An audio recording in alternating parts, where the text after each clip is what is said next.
Welcome to the second day of our board meeting. Welcome to the second day of our board meeting here from Glendale Community College. We'd like to thank the college for having us. They have, this is a beautiful campus and our board has been treated quite well and everything's been fairly straightforward, so we're very appreciative of that. For our second day, the first thing we need to do is to call order. You want to go ahead and... Board Member Bookwalter? Here. Board Member Whitnessbach? Here. Board Member Cabrera? Here. Board Member Morphos? Here. Board Member Popovich, present. President Miller? Here. And We have a Lena Doe. quorum. Oh, and Lena Doe is absent. All right, we have a quorum. So the next item is just in terms, I don't have any remarks for today in the interest of moving the meeting forward on item 14. Does anybody else have any remarks for today before we get started and go to public comment? Item 15. Just a reminder that OTAC is next week. So if people haven't signed up to go, OTAC is next week. If Thursday, Friday, Saturday, Sunday, sign up, get your CDs, network, all that good stuff. Awesome. And Hector, just our state conference, the Occupational Therapy Association of California, the conference is next week in Pasadena. So Heather and I are presenting, many of your practitioner board members are going, and we're gonna have them join us as well, so. All right. And Beata, you've been a public member long enough that you knew what OTAC stood for, right? I've been to a couple of the Right. conferences as well. Right. Thank you. Okay, and so next going to public comment, well, before we, public comment for items not on the agenda. At the same time that we do this, I do want to let our public members know, you are not obligated to introduce yourself, but should you like to do so, now is a good time, and if you also have additional comments, now is a good time. So I'll start first here, and if Hello, my name is Nicole Tupiola, and I am a public health occupational therapist a little bit down south in Torrance, California, and I'm glad to be here. Thank you. thanks for joining. Hi. Hi everyone, I'm Brian Edwards. I'm an OT and I'm the current president for OTAC. Welcome, Bryant. Thanks for the shout Great out. to have you here. Did you want to shout it out again, or are we good? No, I think we're good. I also want to take the opportunity for our audiences here to let you know it's with great privilege that we have our Deputy Director, Melissa Gear, of Board and Bureaus for the Department of Consumer Affairs. So Melissa has a big task. She is the Deputy Director over 41 boards, and here she is attending our meeting, and we're very appreciative of that level of support. So thank you, Melissa. Did you want to say anything? Just thank you again for having me. Glad to be here. Thank you. All right. Are there any other public comments for items not on the agenda? All right. Seeing none, we're going to start. I know we're going to start. We have a couple of items from yesterday that we're going to start with, and then so item 17 will be about third on our agenda. I know you attended just because I have the ability to dialogue with you. I know you've attended for that topic. We do anticipate getting to it within the next 45 minutes, if not. I just want to make sure that goes with your expectations. Okay, because then I would flip stuff around if I had to. All right, here we go. Then let's go back to item number 8. Ad hoc committee report to the board and recommendation on criteria for non-licensees to serve on the board committee. Similar, so as you know, we've had a few committee meetings this past year, and we're going to set up this report a little bit different simply because the chairs informed me of that committee, that chair was Beata, that not everything that took place in that meeting was captured within the notes. So as committee chair, she will walk us through some of those items. Anything to that capture? No. Yeah, I didn't realize the full meeting minutes are not going to be present unless somebody votes no. And I want to make sure that's on the record that a lot of the discussions that we had, especially regarding the percentages, and we went back and forth about it. And I think it's very important that the board members know where these numbers came from. So I'll just, as we're going through the recommendations to the board, I'll just be making other notes and just give you guys an example of what it would look like, if that's okay with you. Yeah. So, If we could start, so also just identifying the committee members, Beata Yes. Morcos, Sharon Pavlovich, who's our board member, Ada Boone Harrell, and Carly De Leon. We want to thank them for their participation in that meeting.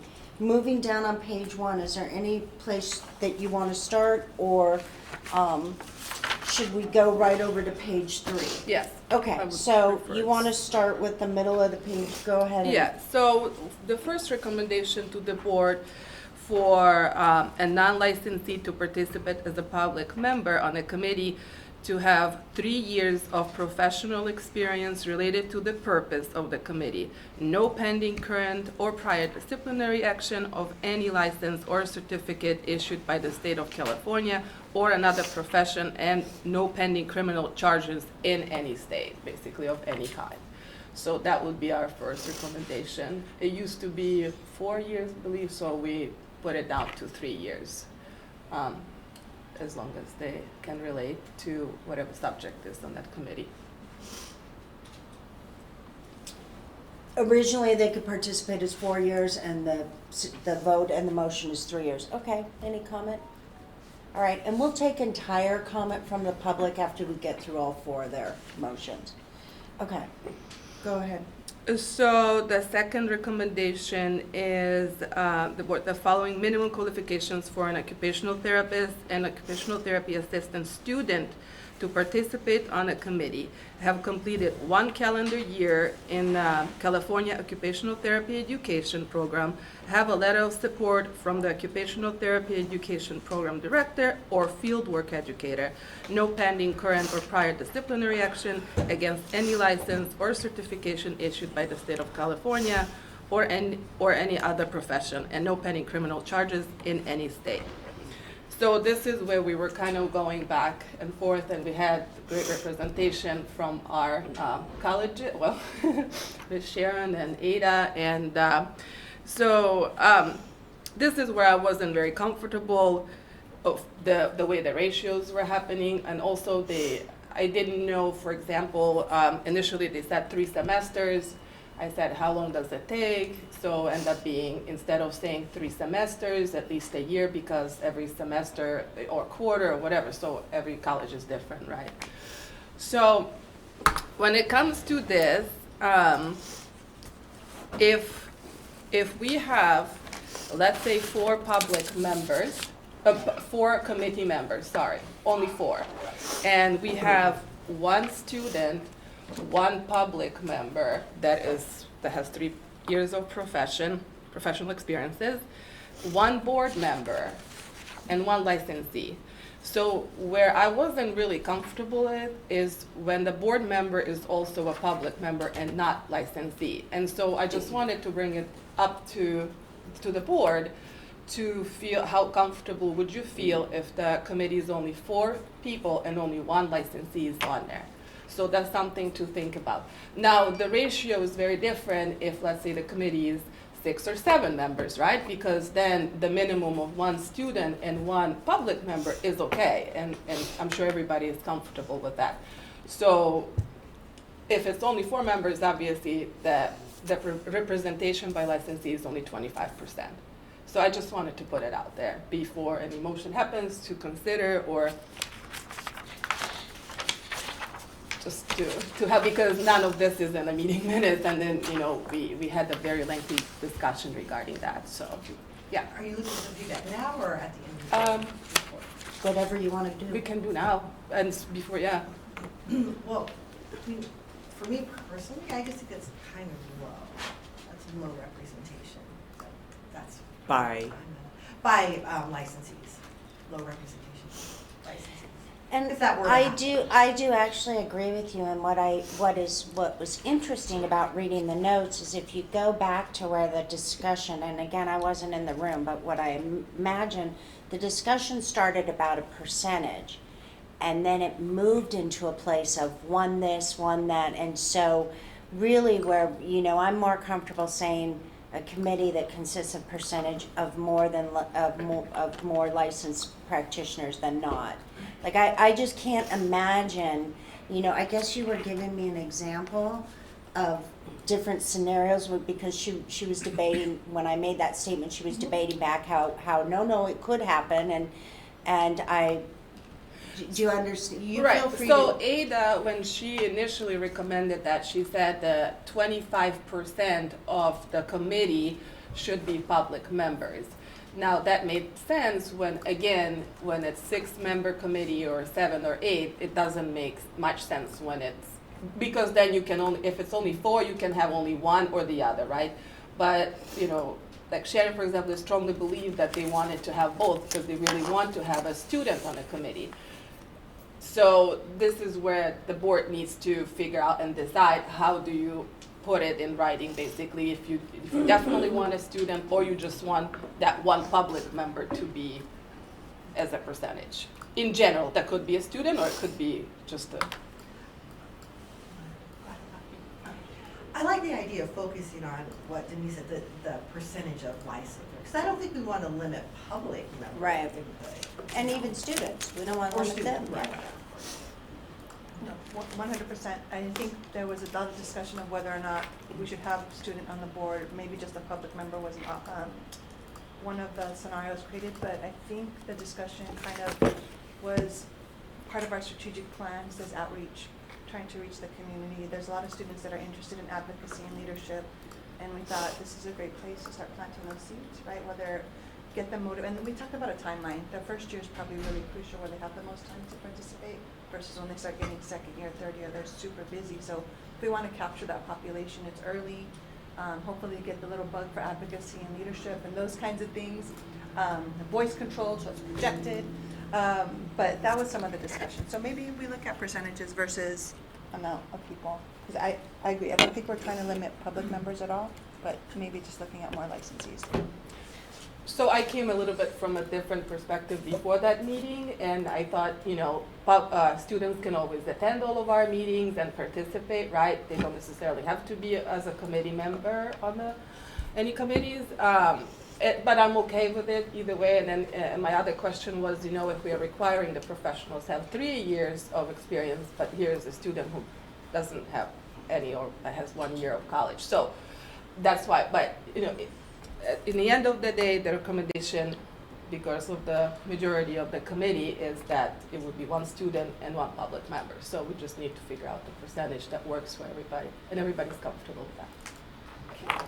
Can I just ask, what committees are you thinking of having students on? It would be on all committees. Because I could see where it wouldn't necessarily be appropriate on the practice committee. They don't have enough experience Exactly. to weigh in on that. Exactly. So this would go for all committees. They don't.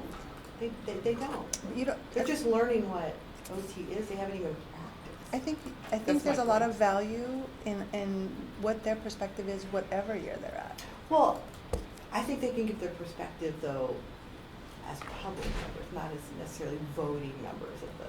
We don't get them in the public. They're not here. We never get them. So look, tell me if this is totally left field. You've been on the board for a long time.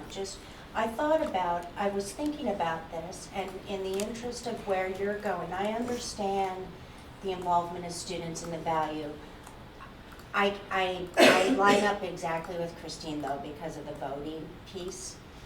Isn't there another way? Can't a committee chair, I know the president identifies the committee, but isn't there another layer in there where the committee chair can say, for this topic, I'm calling in an ad hoc full of students? The students don't have to vote, but can't they weigh? Is there any way to pull something together that brings students together, that gives them an avenue for input? Or is it just rally them to come and be public members, which we can do as well, but I understand. There's no ad hoc, okay. So said there's no ad hoc. So I understand where you're trying to get, and I'm wondering if there's a different way for us to approach this that gets us there, that doesn't take away, because this is regulatory stuff, and I think what the last part is, the compelling piece when it was being explained to me of what was not in the minutes, please stop me if I haven't stated this correct. The compelling piece is that the student would have to have less years than the practitioner. Well, they're only in school for 3 years, right? If you're looking at EOT or masters. And But so this is regulatory stuff that they're weighing in on and voting on. you have people at Washington DC that are first-year students that are going in government and policy and being mentored into the process, and they sit on boards, or not boards, but they sit on stuff that's all thing government. So I just think the value should be noticed. I don't know if I want to hinder them just because of their education level. I think their learning, the mentorship that could occur on this board would be very powerful, and I think it's a lot of value added. Yes, I agree that they won't have the experience of the rest of the board, but I still think they have something to contribute, a lens that we are not often listening to. So then let me just ask this question, is there a way are all committees one size fits all? Because what sways me the one way is the practice committee and those statements, but I could see them participating on the legislative committee. I could see them participating on the education out. And by participation, I mean having a voice where they're, but. The anyhow. practice committee, I could see that wouldn't be appropriate, right? We're looking at people with expertise in their field by description of the practice committee. But I think the others are pretty open. So could the board recommend, Helen, could the board, is one of the positions we could take based on her report to send it back to committee I don't even know that you guys are at that place that you want to do that. I'm just trying to figure out opportunity. The board can send it back to committee with instructions regarding X, whatever that would look like. So what are your thoughts? Do you have anybody else want to weigh in? I do feel like the participation would be, in some of the committees would be better. It would be good for the student, but that we need the expertise for the actual business of the committee. It's a great development experience for the student and a great mentoring experience for the student, but less great in terms of the business of this board and the committees that we have to assign work to because of that limited experience. So I agree with with having students participate in a different way, especially in the practice committee. But I do think education outreach could have a student, and that might be good because education outreach involving students would be is more relevant to the business of this board. Mm-hmm. And legislative regulatory affairs committee depends on the student. What if, and we can bring this back, what if they're not a voting member, but they sit on the board to contribute thoughts and they get mentorship into the process of these committees? And they don't actually have power in terms of a vote because everyone's worried about education, they're not where they need to be, but in the same time, they're learning the process and procedures, and so hopefully when they do graduate, they kind of want to give back in that area because they've been exposed. So like an ex officio member of the committee, Mhm. is that the way we? Is that what it's called when you don't have like a voting power, but you can be part of the process? What if this is an opportunity, I see where you're going, what if this is an opportunity to partner with the universities and come up with criteria where they would give their students extra credit for not extra, you know what I mean, whatever that credit, something, a noted, volunteer hours, service hours, something that they all have to do in their professional development portfolio. What if we jumped into it that way and created these opportunities without them being voting members? Or they're part And of asked your committee to explore that. If we give them we do have like an ex officio, I'm looking at ex officio right now to see if I'm understanding the word right, but I mean, that would be also an incentive to have something for their resume as well. Helen, would that be something that we can do as a member that's not voting? I am not aware of the ability for someone to be on a committee and not have the ability to vote. That doesn't mean it doesn't exist, but I'm not aware of that ability. You could have a like a subject matter expert, perhaps, that came to advise, but then they wouldn't be on the committee itself. So that would require additional review. But typically, anybody who's on a committee would have the right to vote and participate just as much as any other member of that committee. So, Helen, please tell me if I think this is relevant to the board's discussion to know this. And it is already, it's under the agenda item we did yesterday of appointments to committees. And it's relevant to this discussion here. Am I able to inform something of the board so we can move this discussion? I've made an appointment to the Education and Outreach Committee. And I think that will move this discussion. I'm not sure I understand the question. Can you, I think they might be separate to these. Okay, all right, Just my gut feeling. okay, we'll come. But I do think it's good about sending it back to the committee. I think that to have that revisited and maybe even pull a couple different options. Percentage of licensees versus, a percentage of, public member to include either a student or public. I mean, I just feel like you can, if it's discussed again with the lens of the concerns that were expressed today, I think the committee could provide a couple of different options. Yeah, But we do you did think- talk about all of this before, so I don't see how that would go any But different. the committee didn't have the frame of reference from the board's Right. comments, though. I'm And the open practice to it. committee- The practice committee was included in that, right? It was for all standing committees, so. Right. And as committee chair, Right. you'd be able to identify that you had three, please jump in where you're at, but you at least heard from three board members that would not want it to be voting. And would it be possible, Helen, to ask legal just to see if there's any scenario where students participate in board because, I mean, we activity, can just talk to about see if all we anything want. exists? And you can use the words like In- non-voting. Non-voting As a member. non-voting Okay, member or I was something gonna say like that that. As a you guys can non-voting have member. whomever, but yeah, as a non-voting member, I can look into that. So Or the- maybe, If Go ahead. or maybe it's just an easy fix that next to what we already have here, one student, whatever, if everybody's okay with that, right? Just to say a minimum of 2 licensees to be on the board, no matter what, no matter how big is the committee. I think You know what I'm saying? they still might be concerned that the student, what I heard today is they'll be concerned if students have a voting voice.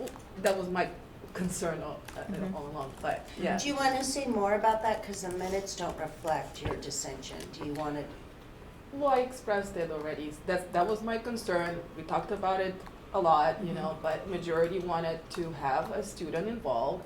And it's exactly what I said. They can attend as long as they're not voting because they don't have the experience. But again, this was a lengthy discussion,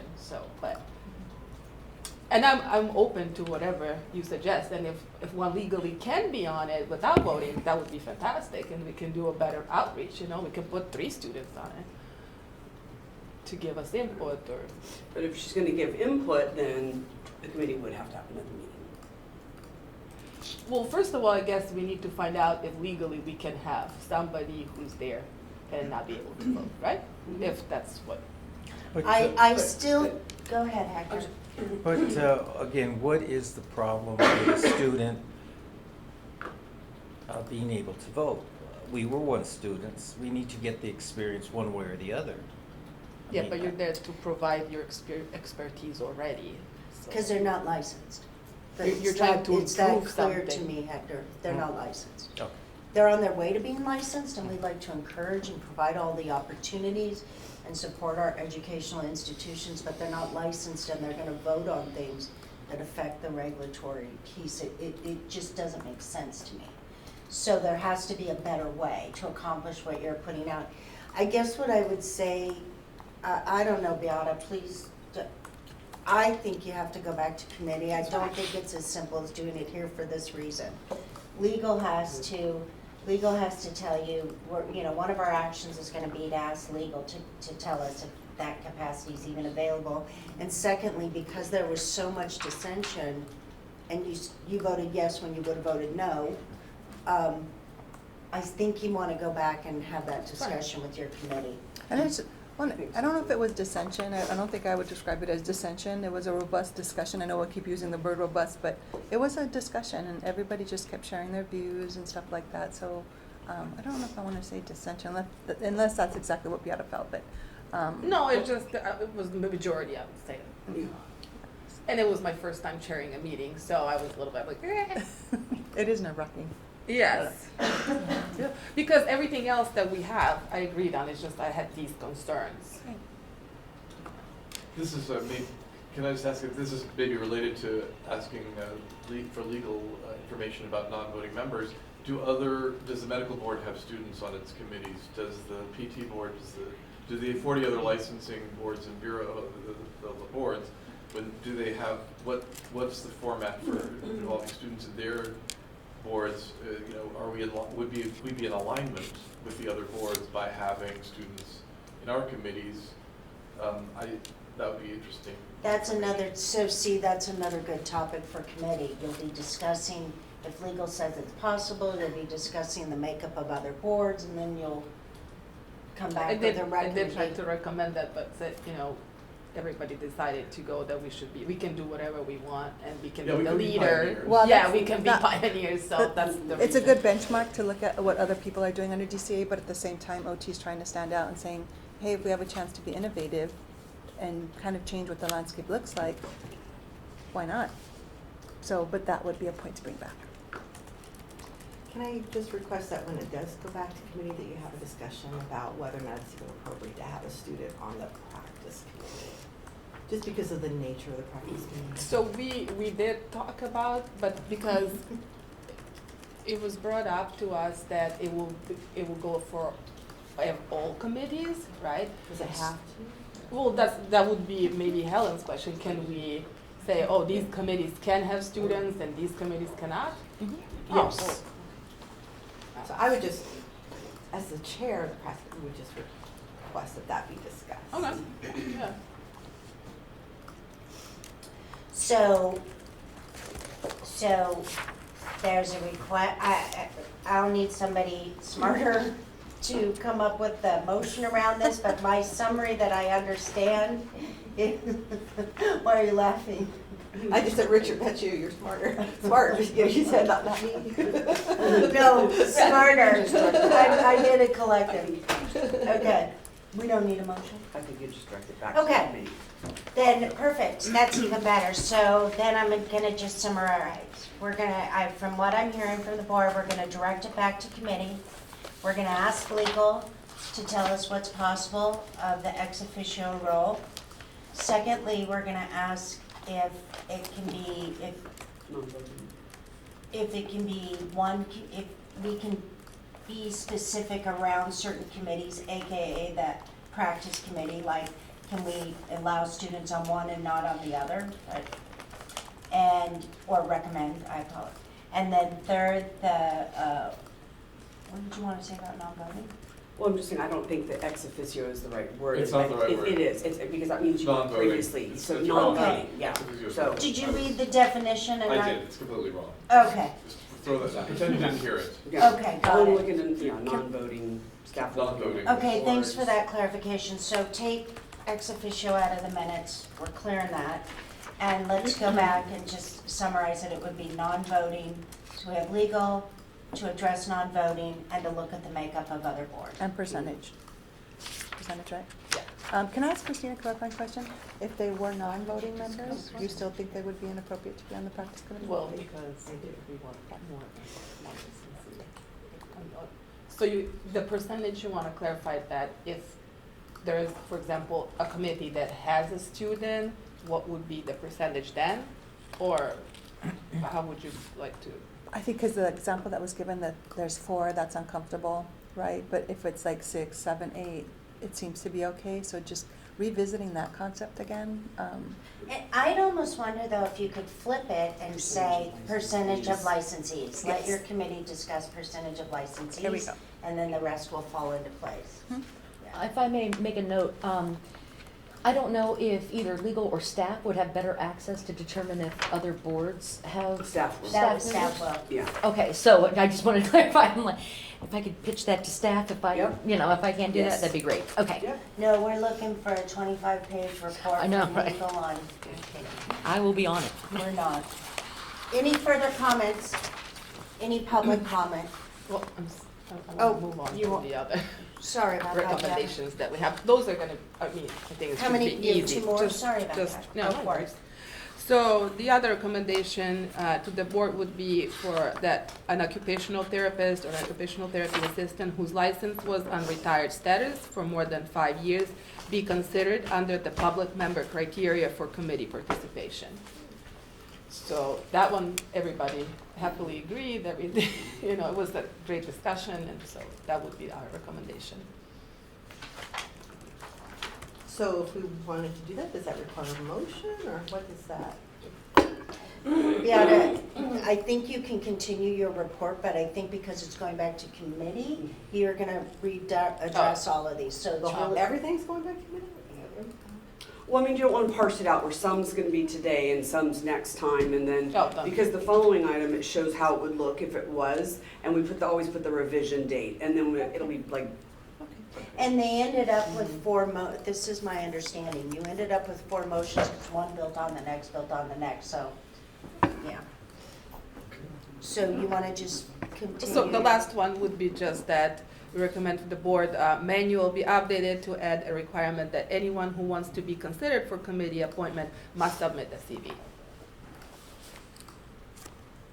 So that we have an idea of who they are. So everything else is simple, just the other. So the only other question that other than a public member, do we want, and again, the committee can figure this out, but do we want to ask them to consider that the licensee, that the practitioners are licensed? Oh, They are. What? like- Say more. what does that mean? Oh, forget it, I'm thinking of the different, forget it, I'm thinking the different associates.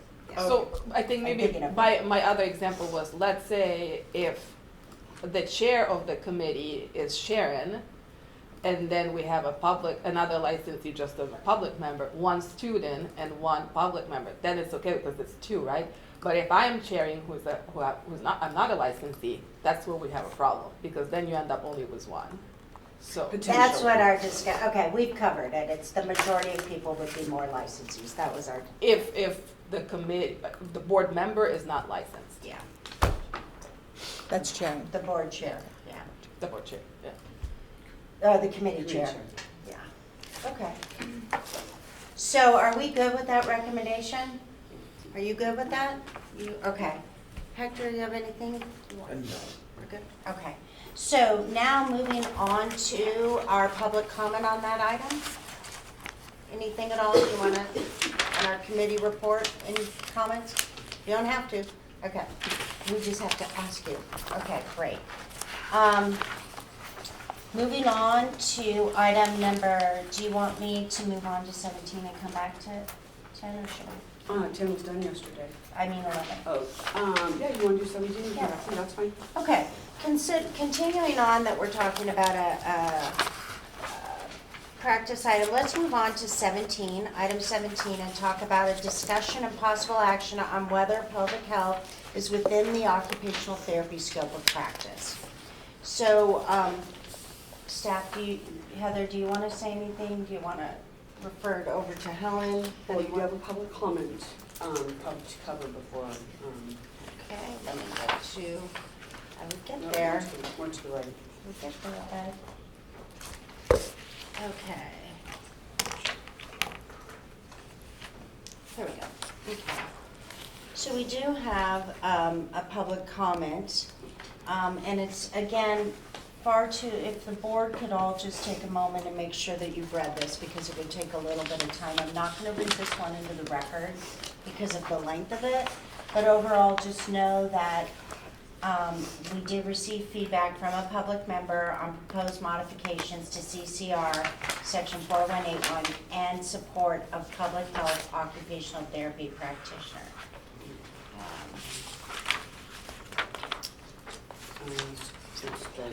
It's only the very bottom. You're hearing about the Loma Linda letter? That's only the last two This paragraphs. is about the other one yesterday, Capstone, this is where they're. Why is this in this section? Because it's in both, because it's about 2 items in Got one it. letter. Got it. So it's only the last two Yeah, it's over paragraphs. there on that side. There's nothing. So the Thank last you. 2 paragraphs of the Loma Linda letter, is that what we're talking about? Yes. We anticipate them to, okay, moving over. So we would also like to ask CBOT to support occupational therapy's role in pelvic health. The occupational therapy practice framework notes the occupation of toileting and toilet hygiene as obtaining and using toileting supplies, managing clothing, maintaining toileting position, transferring to and from toileting position, cleaning body, caring for menstrual incontinence needs. And it goes on to identify those, including catheter, colostomy, and suppository management, maintain intentional control of bowel movements and urination, and if necessary, using equipment or agents for bladder control. It goes on to identify the American Occupational Therapy Association's support for the role of occupational therapy in pelvic health, that there's currently a motion at the fall AOTA Representative Assembly to create a pelvic health statement, and that there's a motion presented at the spring 2025 meeting to establish a task force and pelvic health to guide OT practice. So we have 2 public commenters who jointly signed that, and those are the items about that. Okay, moving on. Do you want to do any more setup, or can I turn it over to legal? Yep. Okay. Helen, would you like to weigh in? Certainly. So during the August 24th, 25th, 2023 Board of Occupational Therapy meeting, the members discussed pelvic health within the scope of practice and asked legal to determine if pelvic health is legally or clearly within the scope of practice of all practitioners, or how the board could clarify or formalize that public health is within the scope of practice. In order to begin, I reviewed the Practice Act to determine what authority the legislature has granted to this government entity. And within the Act, Business and Professions Code Section 2570.2, Subdivision L, provides a scope of practice. And within that, it serves the general concept. It's very long, and it's actually within the materials as well as publicly available online. But the general concept of occupational therapy treatment is focused on developing, improving, or restoring functional daily living skills, compensating for and preventing dysfunction or minimizing disability. Public health is not specified nor directly mentioned by the legislature, and so therefore the board's unable to point to that provision of the Act to support that pelvic health is currently within the scope. The Act does reference standards for and competency provisions for all practitioners in Business and Professions Code Section 2570.6. However, no specific coursework, knowledge, or experience is itemized. And so therefore, the board could not assert that pelvic health is statutorily required as a educational or experience knowledge that all practitioners have. It does reference accredited program requirements and calls out specifically, I believe, the ACOTE standards. And hopefully you guys all know what ACOTE stands for, because I don't have it right here. There we go. American Accreditation Council for Occupational Therapy Education. So I reviewed those standards. They are the standards utilized to certify a school as appropriate for occupational therapy education, that the board would recognize as someone who has the standards and requirements to be an occupational therapist within the state of California. The standards are pretty general, and a copy of their specific statement as to physical interaction with the patient is included in the materials. But it does not include anything that specifically references anything that would be related to the pelvic area of a patient. The comment did have something that was a bit more specific. However, there is nothing in law that would reference that particular document. And also, it does not appear that that document is something that is publicly accessible. And so therefore, it's legal's recommendation that there is nothing that this board as a entity within the state of California can point to that unambiguously references public health as within the scope, nor nothing within the statute that provides the either the scope itself or the ability for this board to regulate that pelvic health is within the scope. That does not mean that it's not within the scope. It's quite possible, for example, a manicurist, it may never mention that within the scope of practice you hold the hand of the person to whom you're providing a manicure. However, it's deemed to be within the scope. But generally, even for a manicurist, there would be things that are relatively specific that would allow a manicurist board to make such an announcement or codify. You know, this isn't in here, but it's so clear, we can create this regulation that says it's so clear, we'll just make it in black and white. The options that this board has if they wish to codify, and by codify that means basically place into law, either through regulation or through statute, that pelvic health is within the scope of practice of a practitioner. The board would need to ask the legislature to either add something about pelvic health and probably somewhat specific within the statute of the scope of practice, or have enough. Also, one of the things I found is there is no authority for this board to regulate the scope of practice. There's nothing that directly references that the board has any authority to amend what the legislature has declared as within the scope of practice. So in addition to having something about pelvic health within that scope, also the regulatory authority to define pelvic health. This board can also petition the legislature to add specific educational requirements within Business and Professions Code 2570.6 that lays out the standard of education and experience that this board feels is appropriate before an occupational therapist may practice pelvic health upon a patient. Also, we do have provisions for advanced practice, and this board could petition the legislature to include that within advanced practices rather than for all occupational therapists. That would have an additional benefit of having this board, if built into the law, having this board have the ability to remove that certification if disciplinary actions arise. Also to, as the other advanced practices are, to specify specifically what is within the scope of this advanced practice and continue to amend that and work with it. And also require that continuing education and or recertification be required on a rotating basis so that a practitioner does not go a length of time without education experience in this area. But there is nothing within, as a matter of law, that this board can assert that pelvic health is within the scope of practice. Within and not within. There's, I don't your understand. final recommendation is just there's nothing within?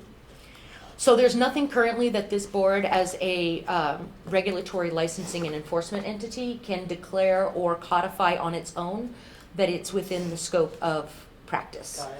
Got it. This board can also, I did forget an option, is petition the accreditation entities, but it would have to be something so ambiguous that we could then regulate it to the effect that the legislature agrees that these standards are so clear that we can codify that it is within the scope, or we can codify what the standards need to include and therefore move those standards to comply. Can I Do we have board comment?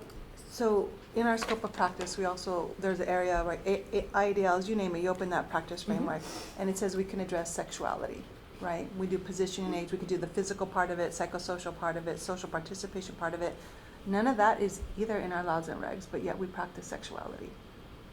We work on it as occupational therapy practitioners. So I'm just, in my head, I'm trying to wrap around, how is this different from, there's a lot, that sexuality is just one, right? Because that's something that I teach and stuff like that. But there are a lot of subcomponents of the OT practice framework that aren't addressed in our regs and our laws in terms of stuff that's not missing. So I think the difference is that that was the question. Is it specifically within the scope of practice? Will the board provide a declarative statement that OTs can do this? That's sort of like what opened up that dialogue about Helen looking into whether or not it was within the scope. So no one's doubting that it doesn't occur. That's not it. But specifically to, like, if somebody was asked, point to the law where it says you can do this, that's the part that's missing. So even though we can address sexual health, we actually need to make that codify it, as you said. Well, Not necessarily, Yeah, but let's hear yeah. from I other mean, boards. not only do we address sexual health, but I mean, I was making a list of things that do not appear in the ACODE standards. Toileting, incontinence management, functional incontinence, bladder management, bladder hygiene, perineal hygiene, adaptive techniques for bladder management, adaptive equipment for bladder management, management of the neurogenic bladder, integrating bladder programs into the daily schedule, urinary incontinence garments, urinary incontinence appliances, catheter selection, catheter use, how to put on a condom catheter, how to do a straight catheterization for someone with a neurogenic bladder, scheduling toileting, the timing of it, the integrating it into your schedule to the day, scheduled catheter use, functional incontinence, getting to the toilet, home modifications for toileting, self-catheterization on a toilet, self-catheterization in a reclining wheelchair, self-catheterization in bed, techniques for avoiding infection, transportation and disposal of waste. Then we have bowel management, bowel hygiene, and I want this on the record, but perianal hygiene, time management for bowel programs, adaptive techniques for bowel management, adaptive equipment for bowel management, adjustment to disability as a result of incontinence problems, bowel incontinence garments, management of the neurogenic bowel incontinence appliances, digital stimulation for defecation, how to use a bowel stimulation appliance, scheduling the bowel program, integrating the bowel program into the daily schedule, positioning for a bowel program, and also including pressure relief when sitting for a bowel program, scheduling toileting, functional incontinence, home modifications, again, sexual activity, including the emotional regulation aspects, the social interaction aspects, negotiating sexual relations, menstruation and management of disability, adaptive techniques for menstruation management, one-handed menstruation management, or adaptive equipment for menstruation management, adjusting to and managing sexual dysfunction, disability and sexual activity, sexual response with spinal cord injury, sexual performance, sexual positions and disability, adaptive positioning, emotional regulation, pregnancy and spinal cord injury, pregnancy, that's a whole topic, and selection and use of appliances for sexual activity. So I feel like we need to state that because none of those things appears in the ACODE standards or the CAPT standards, the PT standards. But I just want to say, last week I had a referral for a client in my job for a mobility device. She's someone I had dealt with a few years before. And so when I do that, due diligence requires you to look at the electronic medical record. The electronic medical record has a number of physical therapy appointments. So of course I review those because it's a mobility device that's related to PT. There's a bunch of PT appointments with this one PT, and the last appointment though was with a different PT. I look at that note because I'm doing my job. I'm supposed to review the notes. This is a PT who was working with this woman on functional incontinence. She had stress incontinence when she stands up, fluid, she can't control fluid coming out. So, and they were actually going over techniques for doing that, and poise impressa bladder supports, which is a type of pessary that is now on the market, on the open market, where you can insert it like a tampon. It presses again into the ureter so that it, when you stand up, you won't leak, basically. And this was a PT appointment, specifically a PT who specialized in pelvic health, or in this function, and had gone over, and this is not the first meeting she'd had with this client, and she described it in detail. I learned, that, Excuse me. I haven't done it, and this poison compressive bladder support is a new thing. It's a brand new thing that is available on the market. That this woman was many people are unfamiliar with this. People need training. People need support. So these are things that are not in the CAPT, not in the physical therapy standards either. They're not in the occupational therapy standards either. But these are all the kinds of things that the PT is doing it, and we're doing it. So as occupational therapists, and they're very important for people to do, because we have people who are paralyzed from the waist down, they have hemiplegia, they have MS, and they need to be able to manage their bowel. So I feel like that should be, I'm doing this partly because we're on video and it's a public meeting, and I want people watching this to understand that these are all parts of practice. To listen to looking at pelvic health, and I'm glad you read that legal looked at the ACOT standards as well.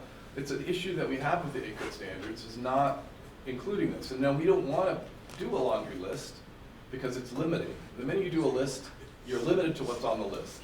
So you don't put things on the list, and then you come into this position where people are saying, well, it's not, you don't have it listed legally. And that's a huge,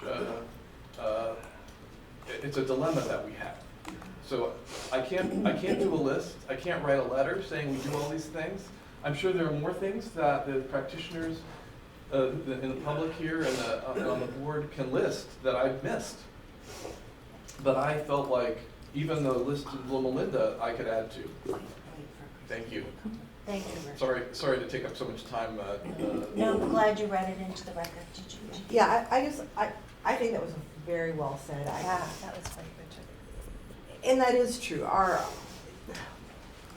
This isn't unique to occupational therapy, but it is a problem with occupational therapy in the sense that our profession is so wide and we do so many things, because anything that supports occupation, which is the job of living, we covered. That's what OT is. And it says that in our statute here. I'm looking at it, and we'll read this into the record. Occupational therapy means the therapeutic use of purposeful and meaningful goal-directed activities or occupations with individuals, groups, populations, or organizations to support participation, performance, and functions in roles and situations in home, school, workplace, community, and other settings. Occupational therapy services are provided for habilitation, rehabilitation, and the promotion of health and wellness for clients with disability and non-disability related needs, or to those who have or are at risk for developing health conditions that limit activity or cause participation restrictions. That is huge and wide and encompasses this and so many other things. There's no way to make a laundry list of everything that OT covers. I mean, in addition to what Richard read, which is just in the area that we're talking about, pelvic health, I mean, there's lymphedema therapy, there's driving therapy, there's equine therapy, there's so many other things that OTs do. Not to mention that there's a whole lot of non-traditional areas, studies. How are we gonna list them all? And we also, and I was looking for it frantically, I can't find it, but there is in our statute something that says, you probably know exactly the number and where it is, you're not supposed to be doing anything you're not trained to do. And we put that specifically in our law, and there's probably in other laws too, because we are so wide. I'm not a pediatric therapist. I don't do sensory integration because I'm a hand therapist. So I don't do that. And if I, went to court for something like that, I would expect to be disciplined, or came to a hearing, I would expect to be disciplined because even though I'm an OT, I'm not trained to do that. So we cannot make a laundry list of every little thing that we do because it's already covered. It's already covered. So Well, and if I may just add to that, and I know legal wants to comment, but if I may just add to that. Sharon, when you gave your first example, and before Richard went in and made it so deliberate and clear, thank you for doing that and your follow-up comments.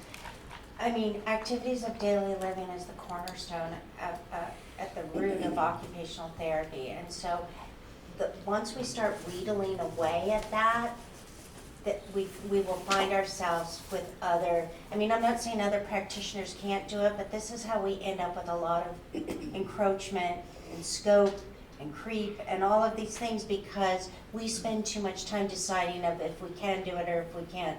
It's activities of daily living, it's habits, it's occupation. Those are all the things at the root of who we are and what our profession stands for. So as a regulatory board, well, I'll come back to that. I'll stop there. If I may, please.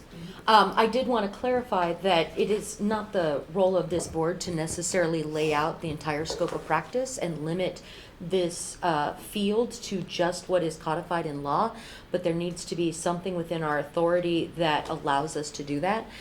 For example, accountancy board codifies that accountants shall use generally accepted accounting principles, and that is something that first of all you would see in law, and then you would go to that which is set by the accreditation entities as generally accepted accounting principles.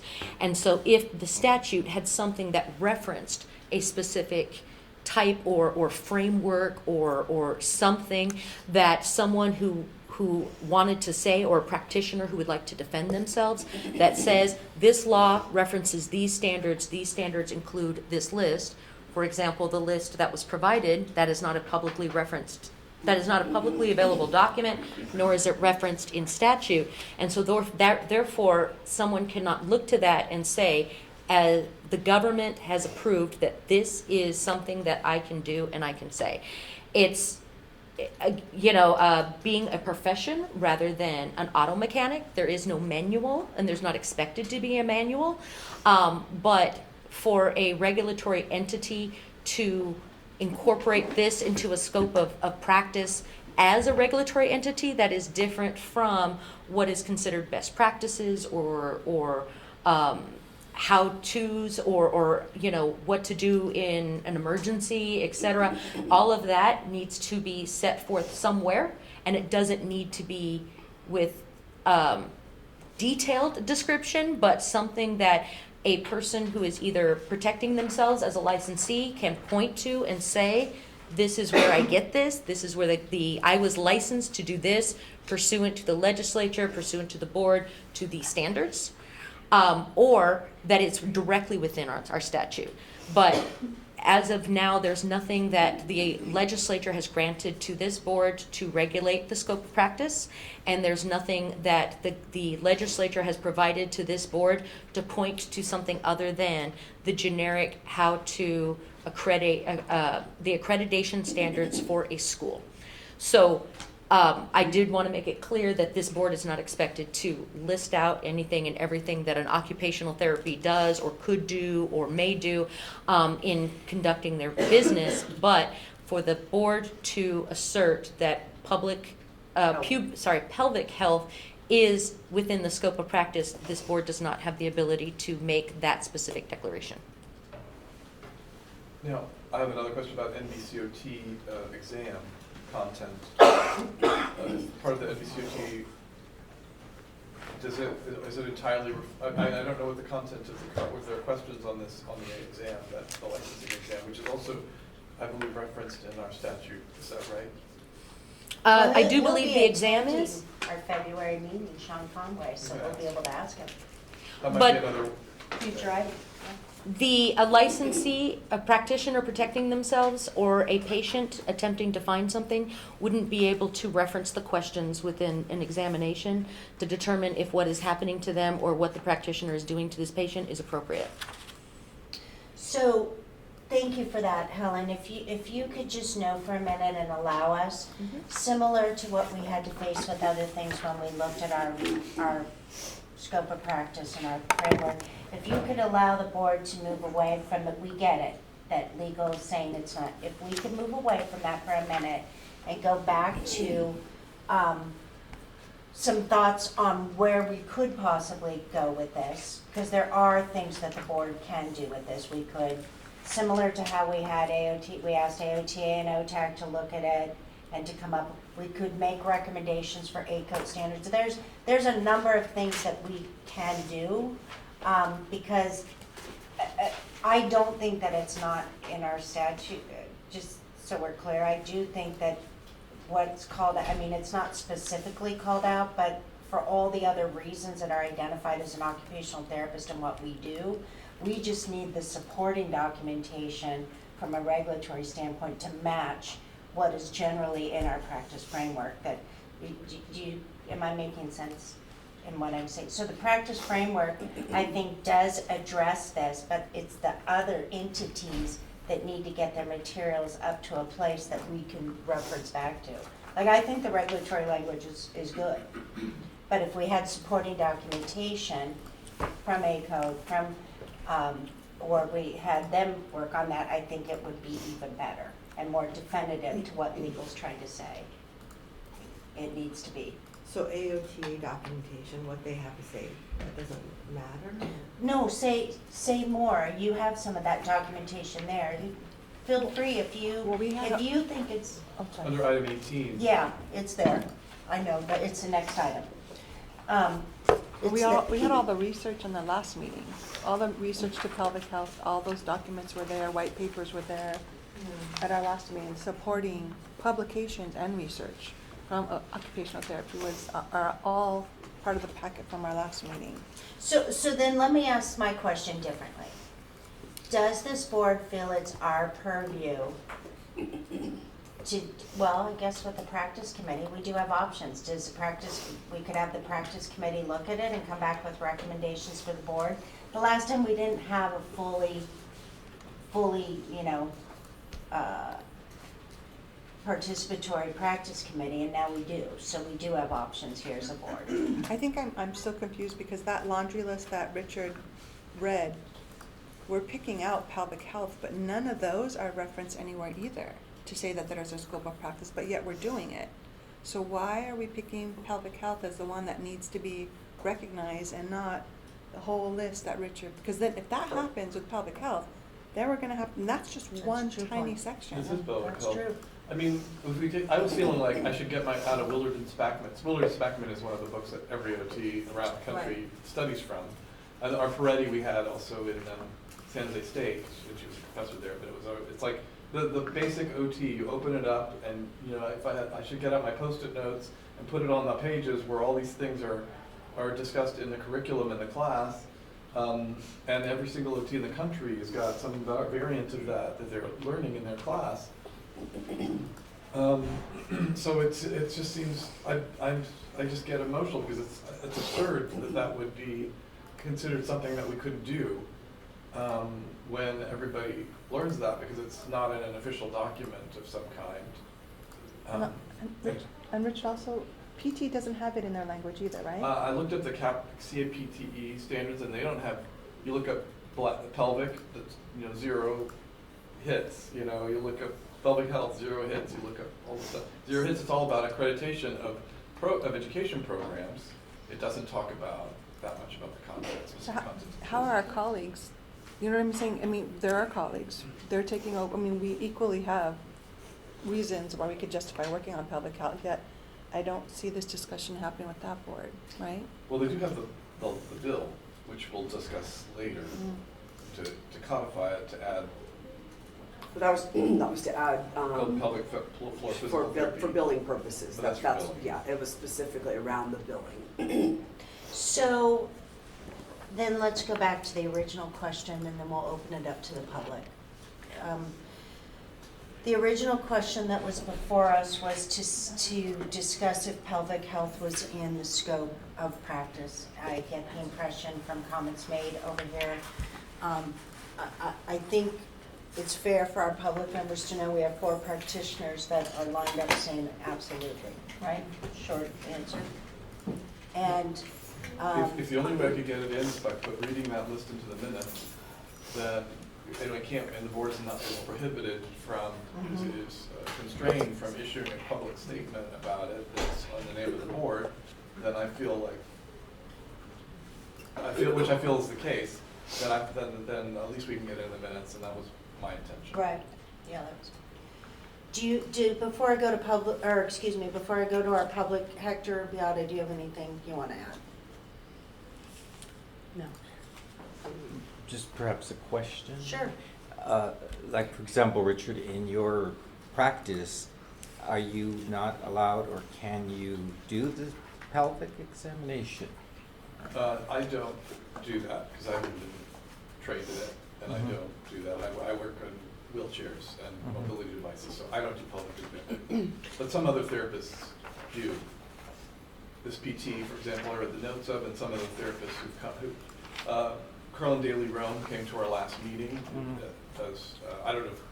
And we're going to hear from a public member who practices in it. So if your question still remains, remind me to circle back, okay? But I've done many of these things. But so to speak, the upstream of the patients that you get, because it really is a continuum of care, the upstream of the patients you see, there is a therapist before you who has addressed this. Whether PT or OT, they're qualified, they address this. You get them, you're the part of the continuum so they can have independence in their, you know. Yeah, they've had a stroke and they need to learn to do things one-handed, so how do they, usually actually the stereotype, I mean, I know it's kind of a stereotype thing, I'm saying, well, the PT, the division of labor, and usually in a lot of healthcare settings, the PT gets the patient to the bathroom and the OT helps them figure out what to do once they get there. That's the sort of one of the classic things. So when you, and getting, walking to the bathroom or wheeling to the bathroom or whatever, but once you get there, what do you do with cleaning yourself, managing everything, managing your clothing? And if you're incontinent on the way to the bathroom, that's the OT stuff. Then it's cleaning up, right? If you're using incontinence garments, how do you do it? If you put on a common catheter, how do you do it? If you're bariatric and you can't reach yourself to clean yourself, what do you use to do that without getting a urinary tract So the infection? physical therapist is the one that addresses? Occupational therapist. Both. We team up typically. Oh, okay. Both. Physical therapists usually get people mobile to the bathroom, and once you're in the occupational therapy usually handles bathing, toileting, hygiene, but they team up, especially in spinal cord injury. So what do you think about going to our public for a few comments now? You good? Okay, let's open it up to the public and hear some of your comments. Yeah, I can. Do you mind if I sit, because I'm referencing here, where I can slide and try to do this. I appreciate everything Richard. You want to come to the front right here? Yes, thank you. I appreciate everything Richard sort of called out that's not in ACODE, because also not in there is grooming, toileting, dressing, like the cornerstones of our ADLs. But what is in our ACODE standards is several references to ensuring that those who have completed their education be prepared to articulate and apply therapeutic use of occupations with persons, groups, populations for the purpose of facilitating performance and participation in activities, occupations, role situations in the home, school, workplace, community, and other settings as informed by the OT practice framework. So there's several references to the OT practice framework within the ACODE standards, which I think that's, if, referencing back to the letter from Loma Linda, they pull out some language within there that I think does speak to this area and the many other areas. So if we're looking for sort of the paper trail to refer to, I think that it's important that we use that. I think you use the example of accounting and best general practice. I forget the verbiage, but I think I would say the OTPF is like our best framework in terms of practice, and it gets updated on a regular basis, and I think is inclusive while not being as limiting as the list that you're speaking to. I think my other clarification, and I think Denise, you sort of brought it up a few times, is I understand that the recommendation is that you can't declare that this is within scope. I just want to make sure that you can also declare that that you can't declare that this is not within scope. So, and then I'm going to wait until we talk about the legislation later. So, Thank you. Thank you. Did you want to add anything? Yeah. I wrote down a little bit of what I wanted to say. So first and foremost, I just want to thank the board for their support in this important role. in this area of practice. I am one of 3 pelvic health OTs at an insurance-based pelvic health clinic. And we see clients of all genders and all ages across the lifespan. Many of the patients we treat have been seen by multiple healthcare providers before they come to us. And we hear often, I wish I would have heard about you sooner, or you are different than any PT I've ever worked with. So with OTs having such a unique psychosocial lens, with just using the example of urinary incontinence, it's not just affecting the fact that they're not able to toilet independently or not being able to do basic occupations without leakage, but it also impacts their intimacy with their partners and their ability to go to social gatherings. There's so much encompassed in this area that's not just physiological. So with pelvic health services legislation being addressed now, it is important that the community knows that OTs are uniquely suited to be treating this area. So thank you so much. Thank you. Anyone else? Can I just say a little comment just to Yeah, Nicole? go for it. I'm just very proud of Nicole. She is a graduate from Loma Linda. She was on the research study for sexuality in 2011, and to see her back advocating, really, really proud of you. Just thanks for coming and showing up. And I didn't know, had no idea she was going to be here. It just happened, so. So what's the next step? What does the board think is before us? What are your thoughts?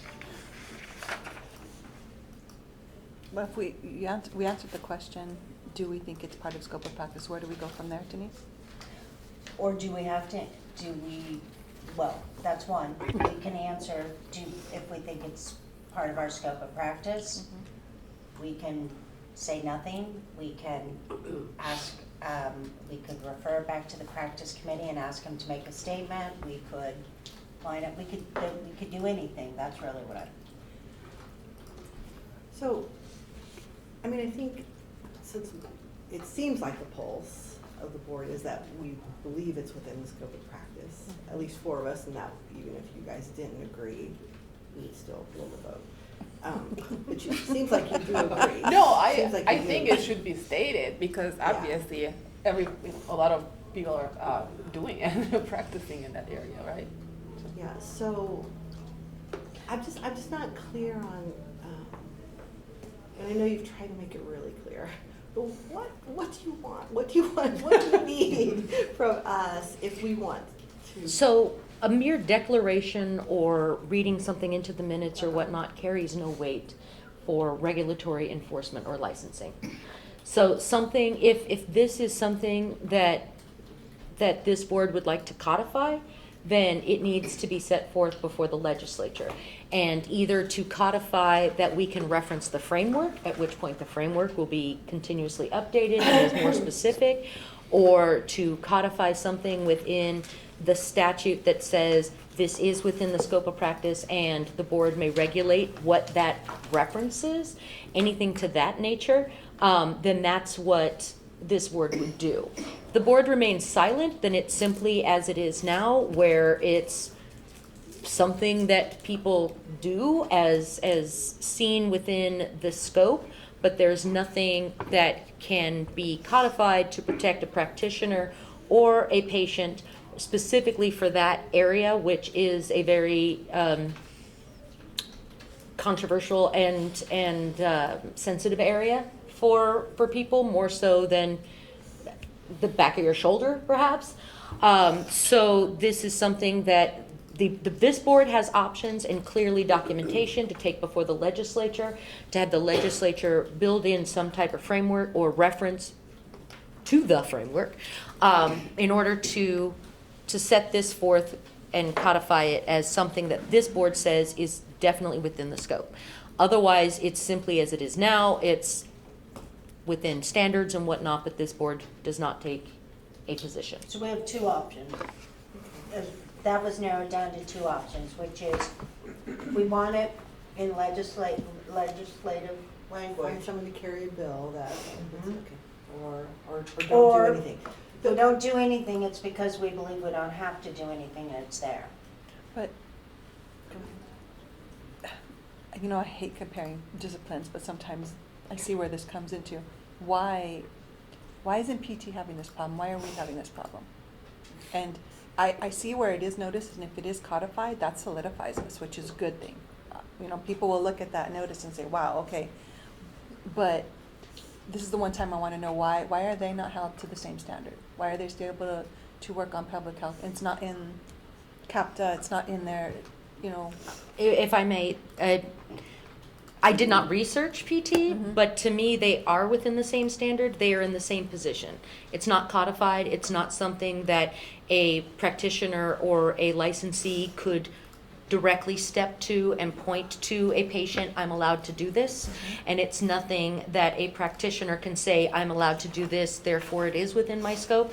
They are doing the same thing that this board is doing, which is it's deemed to be within the scope as a practice of the profession that is not directly codified into law as something that the practitioner can say, my licensing board definitely permits this. Okay. And so they're both in the same position, Okay. and it's possible both could codify it. But the issue before this board is, can we declare it on our own to be within the scope? And legally, no. Okay. Okay. And neither could PT. PT would also need to do what it needed to do. Go ahead. So the one thing that you said that concerned me, and I just want to ask you some clarification, was you said that patients wouldn't be protected. Why wouldn't that be? Let's just say we had a practitioner who was brought for harming a patient during the practice of public health. Why wouldn't a patient be protected if we found that practitioner wasn't appropriately trained, just like we would do in any other area of OT? Why wouldn't the... I think it wouldn't be a matter of discipline, because that's when the practitioner would need to be protected. The patient would not be protected in that they wouldn't, if something happened to this patient and they just assumed it was within the scope and it was not. For example, at the last meeting, we talked about how there was a case that went before the courts, I don't know exactly which state, where a nurse assistant, I guess, was doing an ultrasound and informed the patient that they could get a better picture of their baby if they inserted the ultrasound wand up into the person, and that is not appropriate, but the patient did not know that. And so the patient was violated without knowing that she was violated until she found out later. And then, of course, we now have someone who is victimized. So that's where the patient is not protected, in that they are trusting that the practitioner has the knowledge, experience, and license to do this, and they may not. But if that was an appropriate method, the practitioner could then say, no, this is where this does create a better picture of the baby, or whatnot. And so that's where it just becomes concerning. And for example, there may be lots of people who have no idea that an occupational therapist can do anything in the pelvic region, at which point they need assurances, or they do risk being violated or otherwise taken advantage of simply because the person before them is a professional. And so that's where the protection of the patient comes in. But again, it's kind of at that risk now, but for this board to simply declare it so, and then without requiring specificity of education or experience, or relying upon the education and experience standards set by what the legislature has deemed to be the appropriate link, it's as it is now, where it's, you'll have to turn them in, you will have to take a look. Yes, that's within the scope. Yes, that's appropriate. Every occupational therapist knows that you can do this, so therefore the patient was not harmed. These kind of measures, but it also creates ambiguous standards, and there's nothing for the practitioner to point to say this is definitely a proper practice. But isn't that why we get subject matter experts in the field to kind of say what the standard of practice is in that area? But there's nothing that this board, as a government entity, can do. That's the difference I think perhaps we're missing, is that simply because it's not in law doesn't mean it isn't something that we can do. It doesn't mean everyone practicing pelvic health is now in violation of the law. It goes to subject matter experts and whatnot, and we'll, we follow this trail on a case-by-case basis, and, we have people come forward and go, yes, we can do that, but not like that. Like, that's weird, and so, or that's not appropriate, and that's where you get all of that. But there's nothing that is within the law that as a regulatory body of the state of California that we can codify in our own regulations without the assistance of the legislature to say that pelvic health is within this scope. We can point to hand therapy is within the scope as an advanced practice. So if you don't have that certification, as a general OT, you cannot practice that by law. So, We can have a discussion about whether that's. Well, that's a different discussion, but. When a case comes before us and we make a decision about a practice issue or a potential complaint or violation, and we can state in a decision against an adverse action against someone that this is part of OT and this is not part of OT through our decisions, through our enforcement decisions, but not as a promotional thing. When a person comes, I mean, the reason this came to us is because practitioners and several other issues, practitioners come to us and say, can you make a statement about this is and this isn't before we get to enforcement action. What I think I'm hearing is that you're saying we can't do that without extra without permission from the legislature, but we I'm not we sure I can agree do with it that, through by the enforcement. way. I just want to be clear, I'm not sure, Well, respectfully, I'm not sure I agree that we could not do that. I wonder if the board, and I know we have a public comment, so please come back and we'll take it from you. I wonder if what's before us is if AOTA, A-Code, other practice bodies, if they provided the statement on where the standards, I mean, the question came to us, but maybe it should have gone to them. Because our language outlines the law is reasonable, and we are occupational therapists, and we do perform these.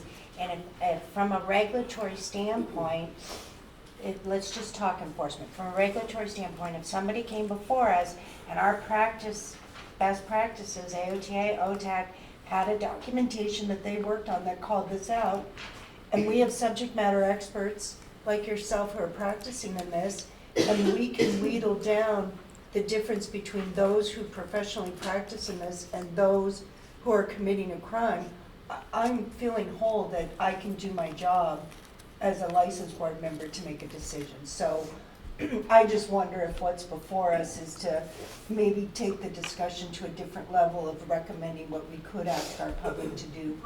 Christine, please weigh in. If you want this to come back to a practice and you think we could do this, let's talk about it. But I don't think we have to. I think it's there. I think we ask them to do something. So we have support. We could also make a statement. Could we make a statement, and this is maybe a question, supporting the AOTA practice framework as one of our reference points for what constitutes occupational therapy practice, and it does include toilet and toileting hygiene, sexual activity, as Brian Edwards mentioned. Would the board be able to state that is one of our references that we use in our decision making? A public statement or declaration carries no weight. We are a regulatory entity. And so therefore, to make anything that is enforceable and something that this board can reference, it has to be in regulation. We would have to explore as to whether or not we would have the authority to reference the framework. Well, in the past, we had a reference originally on this board for the AOTA Code of Ethics, and that we were asked to remove that many years ago. This board was asked to remove that because it was a fluid document from an outside entity that was not put us under the basically under the influence of a document that would change, and we don't have it could change and we could be stuck with something that they decided was crazy, right? Outdated. Yes. Yeah, so that's also not been an option, and then we deliberately set up our own code of ethics to get away from that at the recommendation of the Well, legal. I It mean- would have to be something within the statute that said we could then reference the framework. I did not specifically research for that question, And then which version but of the framework? The 2014 version of the framework? Exactly. Or the third So- version, the fourth version, the fifth version? but if the So- legislature was to codify that the framework and put the most recent edition or something to that effect, then the legislature would be approving that document and not this board. So this board would not, again, I didn't specifically reference whether we could look for that framework, but I saw nothing that we could directly reference for regs to that framework or anything outside of what the statute says we can. And so that's where we would take it to the board to say, or take it to the, sorry, I'm so sorry, take it to the legislature to say, we would like to reference this framework, and the legislature has all of that authority. How do we do And this? so we're therefore, we're moving this conversation to a different, and so therefore the legislation has oversight into our practice, when in fact, we've been appointed by governor, senator, speaker, and whatever, to be that voice for them and the experts. And so I do think the language is there. I do think that we don't, Richard, I wonder if we want to move the agenda to start talking, just in terms of moving this forward, do we want to start talking to our practice people? I know, do you still have a public comment? Yeah, I was just going back to, I've done some of the research and asked some of my PT colleagues about their state law licensure in California, and they haven't said anything because they treat muscles of the body, and there's nothing different than the muscles inside the pelvis than any other muscle of the body. So they don't have anything specific to that. Can I ask you a question? So Mhm. you're just focused on pelvic health? Yeah, pelvic health specifically. Mhm. Okay. So Hector, we have patients who have spinal cord injuries, who've had stroke. Every diagnosis can have an impact on what we call toiletine, which is in our language all over the place, combined with ADLs. Yeah. And that is the focus of this particular specialty area. So for And that was the list that Richard read. So, Christine and Richard, so you cannot venture into that area at all? Well, we could if we got Okay. training, So- because it's under our license. Uh-huh. But because we practice in other areas, we choose to Right. practice in others, Uh-huh. we don't. It's like a doctor being a cardiologist instead of an oncologist. And also, Hector, if this helps you, I had a patient one time who wanted to work on sexual health. Mhm. I also am not trained in pelvic health. I Mhm. don't go into the body, but a patient who was a recent paraplegic, half paralyzed, Mhm. wanted to know after she was intimate with her partner how to gather all her clothes, be quiet, do all the things so that she can leave quietly. And we actually worked on that because it was part of her activity of daily living, Mhm. sexual health, that whole process. And so we were able to incorporate that in a treatment session. But again, I don't do what Nicole and other people do because I'm not trained. But as generalists, could we address sexuality, positioning, sexual health, the psychosocial part of that? Yeah, because if we have it under our framework that says you can work on sexual health, and that's an all-encompassing kind of idea. This requires a little bit more training, right? We don't get that in school specifically, right? So I don't know if that helps you, but. Yes. So, do you want to go to your question now? Yep. Oh, yeah.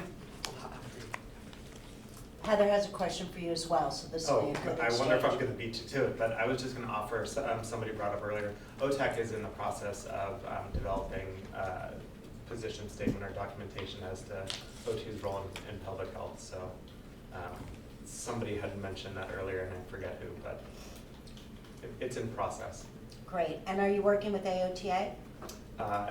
Yes, I mean, our committee who's working on it is reaching out to all sort of subject matter experts, and also, it's Carlin is leading the charge, and I think Nicole's also involved in, and I know that Carlin's been in communication with AOTA as well. And when is that available, approximately? When it's developed, I don't know. Yeah, we just approved a motion to develop it, like, within the last couple months. Great.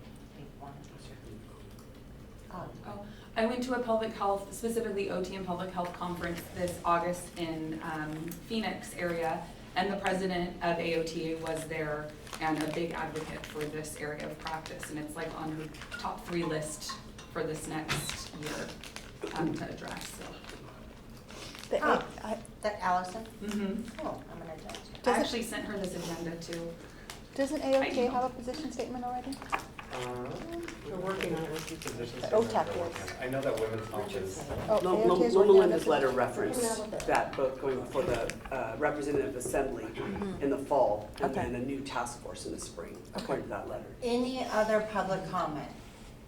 Let me know again before I close the agenda. Yes? Oh, did Did you- I answer your Oh, question? well, I kind of, I mean, and you did mention Carlin, and so, because when Carlin first brought this up, it was after AB 47 regarding pelvic health and the billing was, was introduced. So my question, because this agenda item wording has, one, it came before the board because of Carlin's, request. The wording was changed just a little bit, but my follow-up question, since I believe OTAC provided a position letter on that bill? Yes, same on bill? AB 47. Yeah, AB 47. And so Yeah. my question is, knowing that you worked with Carlin on that, she came to this board asking that? Was that to help with that position on that bill, the AB 47? The one that was introduced to include PTs for billing, and so my question is, when she was wanting the board to take a position about adding OTs to it as well, that also was what raised this question. So I wasn't sure, there's no analysis online for that bill. I wondered though if there were conversations that suggested to her, to you, that it would be helpful to get that amendment in if there was something from the board specific to the practice. I don't know specifically if that was recommended. I know that we've had conversations with the author of that bill and her staff, and that they have articulated being amenable to one of 2 changes. One, either to remove physical therapy, or I should say physical, and just have it be pelvic floor therapy, so it's a bit more general, or to include occupational and physical therapy. I think my understanding is that the author's intent is to broaden access for that service. And so I think once, and her world perspective, I'm sharing a story that's not even mine, but I believe that she gave birth when she was overseas in Germany, and it was like standard of care that she received the service. And so she came over here and was like, why are we not doing this over here? But she received the therapy services from a physical therapist there. So that was her worldview. Frame of That's how she reference. drafted the language. Upon understanding that OTs and PTs both work in this area, she and her office said that they're amenable to changing it. I think maybe, and I don't remember the order of operations, if it landed on your watch list, like how you'll have a list of different bills. Right. And that's sort of what triggered us to want to ask for a position of support if amended. Or if it preempted that, if it was, we're having these conversations, and it would probably also be helpful from an access standpoint if the California board. Yeah, I just I forget the believe it was timing. number 2, because Okay. before the board even took positions on legislation, Carlin had asked about that. Okay. So. Do we need to write a letter back to Carlin? Was there a letter or is it public comment that we respond to? Oh, she's been a part of those Because she meetings. came in. Right, So yeah. So, so here's where we're at. In any further public comment? What do we want to do? Nothing. I agree. I agree with doing nothing. And did our public comment here, we're looking for our professional association to provide us with some sort of resource that we can use when we're making regulatory decisions. We better vote on that, or have or come to an agreement. I just Do said you want that. to talk, do you want to talk, yeah, say more. Do you agree with that or no? That's. I agree. I want to make sure that the rest of the board. How does Would Hector you like a and Liana motion? feel about it? How do they, did you guys, we haven't heard She from them. spoke, Hector. Vote on what? How are you feeling about it? Do you have questions? Well, here's the thing, but I think it's, in OT practice in general, as Christine said, you have a lot of wide area and perhaps a lot of gray area. So the bottom line is if the consumer is protected in the end of the day, that's what I'm gonna support. And again, as what you said, which are like, if you're not trained in something, you shouldn't be doing it. So, but again, that's what goes with pens and hand therapy, right? It would, Everything. everything, exactly, so. So if you feel that we should stay and if everybody's covered, I'm good with that. And I'm just hoping that nobody practices if they're not trained for it. If this board plans to do nothing, it would be recommended that no motion or vote be taken to announce that it's doing nothing, but simply take no action. I understand. Okay. I understand. Okay, can I respond? Please. Yeah. Okay. Here's why I feel okay about it, for all the reasons we discussed, but also to clarify. Because when I was off the board, I did work on a lot of disciplinary cases. And in cases like this came up, I did mostly hand therapy, but I did some other areas too. And when there's so many areas. I mean, this is just Pandora's box, right? There's so many areas, like the demon dragon, I mean, everything. There's not just pelvic health. So when there's an area that is within OT, and we know it's within OT because it's in the framework and AOT talks about it and all that, when a disciplinary case comes to the board, what happens is it goes to a subject matter expert who has expertise in that area to decide, is this a standard of care? Is this what they're teaching? Is this what they're promoting out in continuing ed? Like, is this what we're doing? Like, is this appropriate? I mean, and I know, you know, and I hate to always bring up my time on the BBS and compare it, but like, that's what they did there too. Like, I know this is what they do on other boards as well. So they get subject matter experts to weigh in on, is this the standard of care if it's not, you know, codified? So that's why I feel okay about it. Because my concern too, is the consumer protected? And I feel that they are, so. Nicole, do you feel like you're limited right now because it's not stated? I mean, right now, you can practice legally, right? You don't have any limitations, or is that kind of bothers you?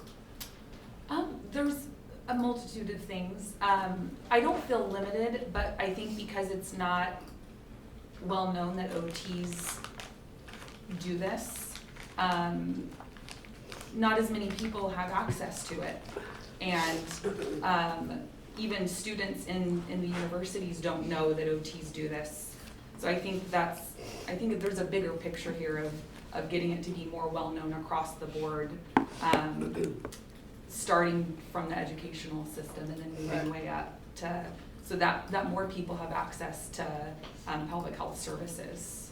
I mean, there's so much education out there for pelvic health continuing education, and it just keeps broadening, which is great. So there's so much available for therapists to get trained, so much didactic and lab courses, hours upon hours, so that you feel confident when you're ready to go actually treat.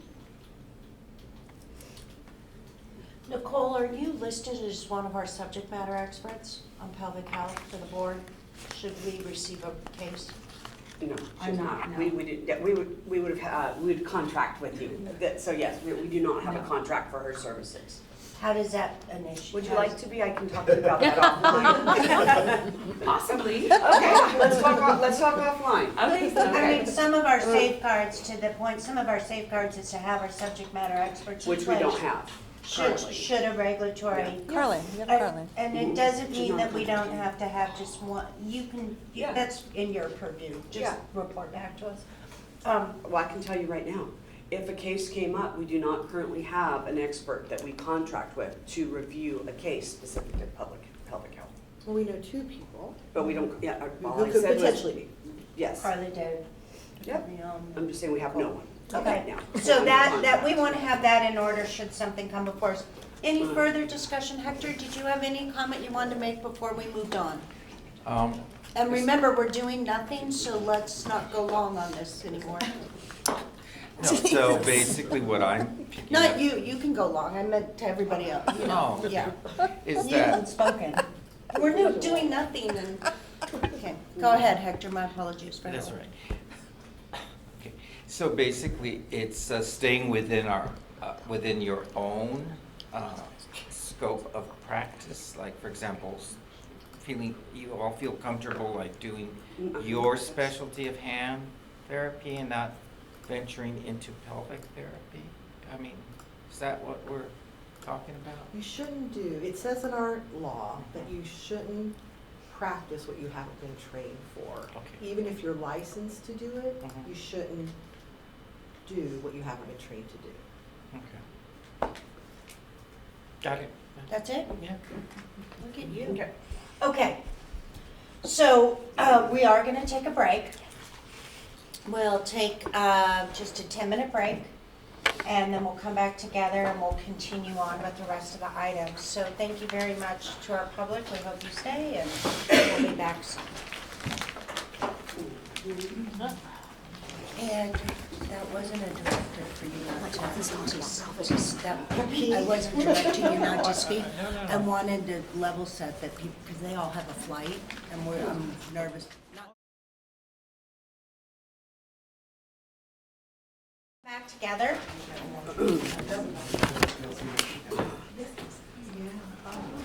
Thank you for joining. Thank you. Not that one. The next item on our agenda, well, we're coming back together.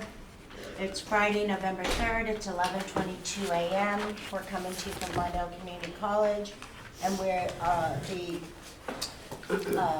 Occupational Therapy License Board of California. We're moving on to agenda item 19.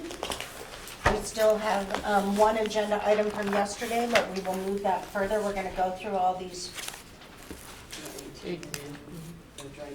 I meant to say 18, I'm sorry about that. Moving on to, coming back to agenda item 18.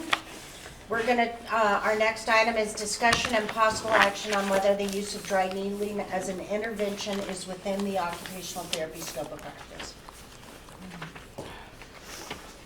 Okay, and in our packets, we have a policy by AOTA with interventions to support the occupation. Let's talk about why this is on the agenda. This is another item that came before us. It was a public comment that asked us to address this. What are our thoughts? And also, MBCOT is either currently doing or recently closed a survey asking the different states whether or not this was within scope of practice, and if so, was it specified within, law or reg. So there's traction, and even more recently, I want to say maybe last week, with the battlefield acupuncture certification by the Department of Veterans Affairs. We've now been asked by an OT who holds that certification whether or not dry needling is allowed within the California scope of practice. So she has a certification, she wants to know if she can practice it here. So we've tabled that inquiry, but again, it's just one of those things where it's just getting more traction. So what's before us? Well, I'm not sure if the board wants to decide today whether or not it is within the scope of practice or not, or if they want to possibly send that item to the practice committee for discussion. What is dry needling exactly? Do we know? No, I don't know. I'm Here's glad you the- asked. We keep talking about it, but I haven't, I looked it up and have a general, but I mean, Mhm. I believe it's for trigger points.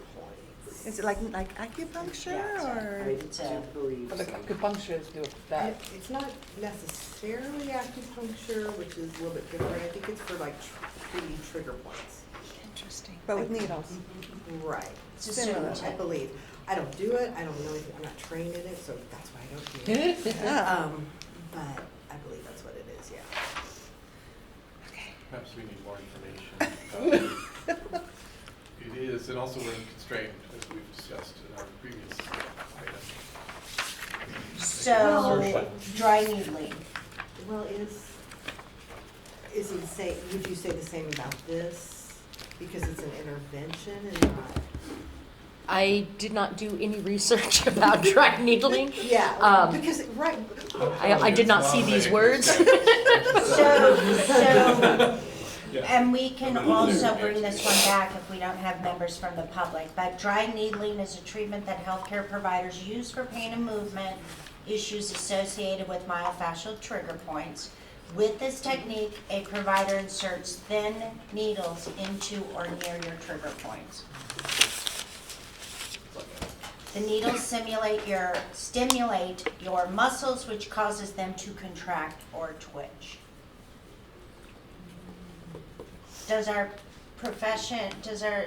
Brian, is there any statement from our profession on this? Yes, there is. Well, it's in the packet. It's in the Well, packet. AOTA, but I mean, Not OTAC. No. It's just an intervention.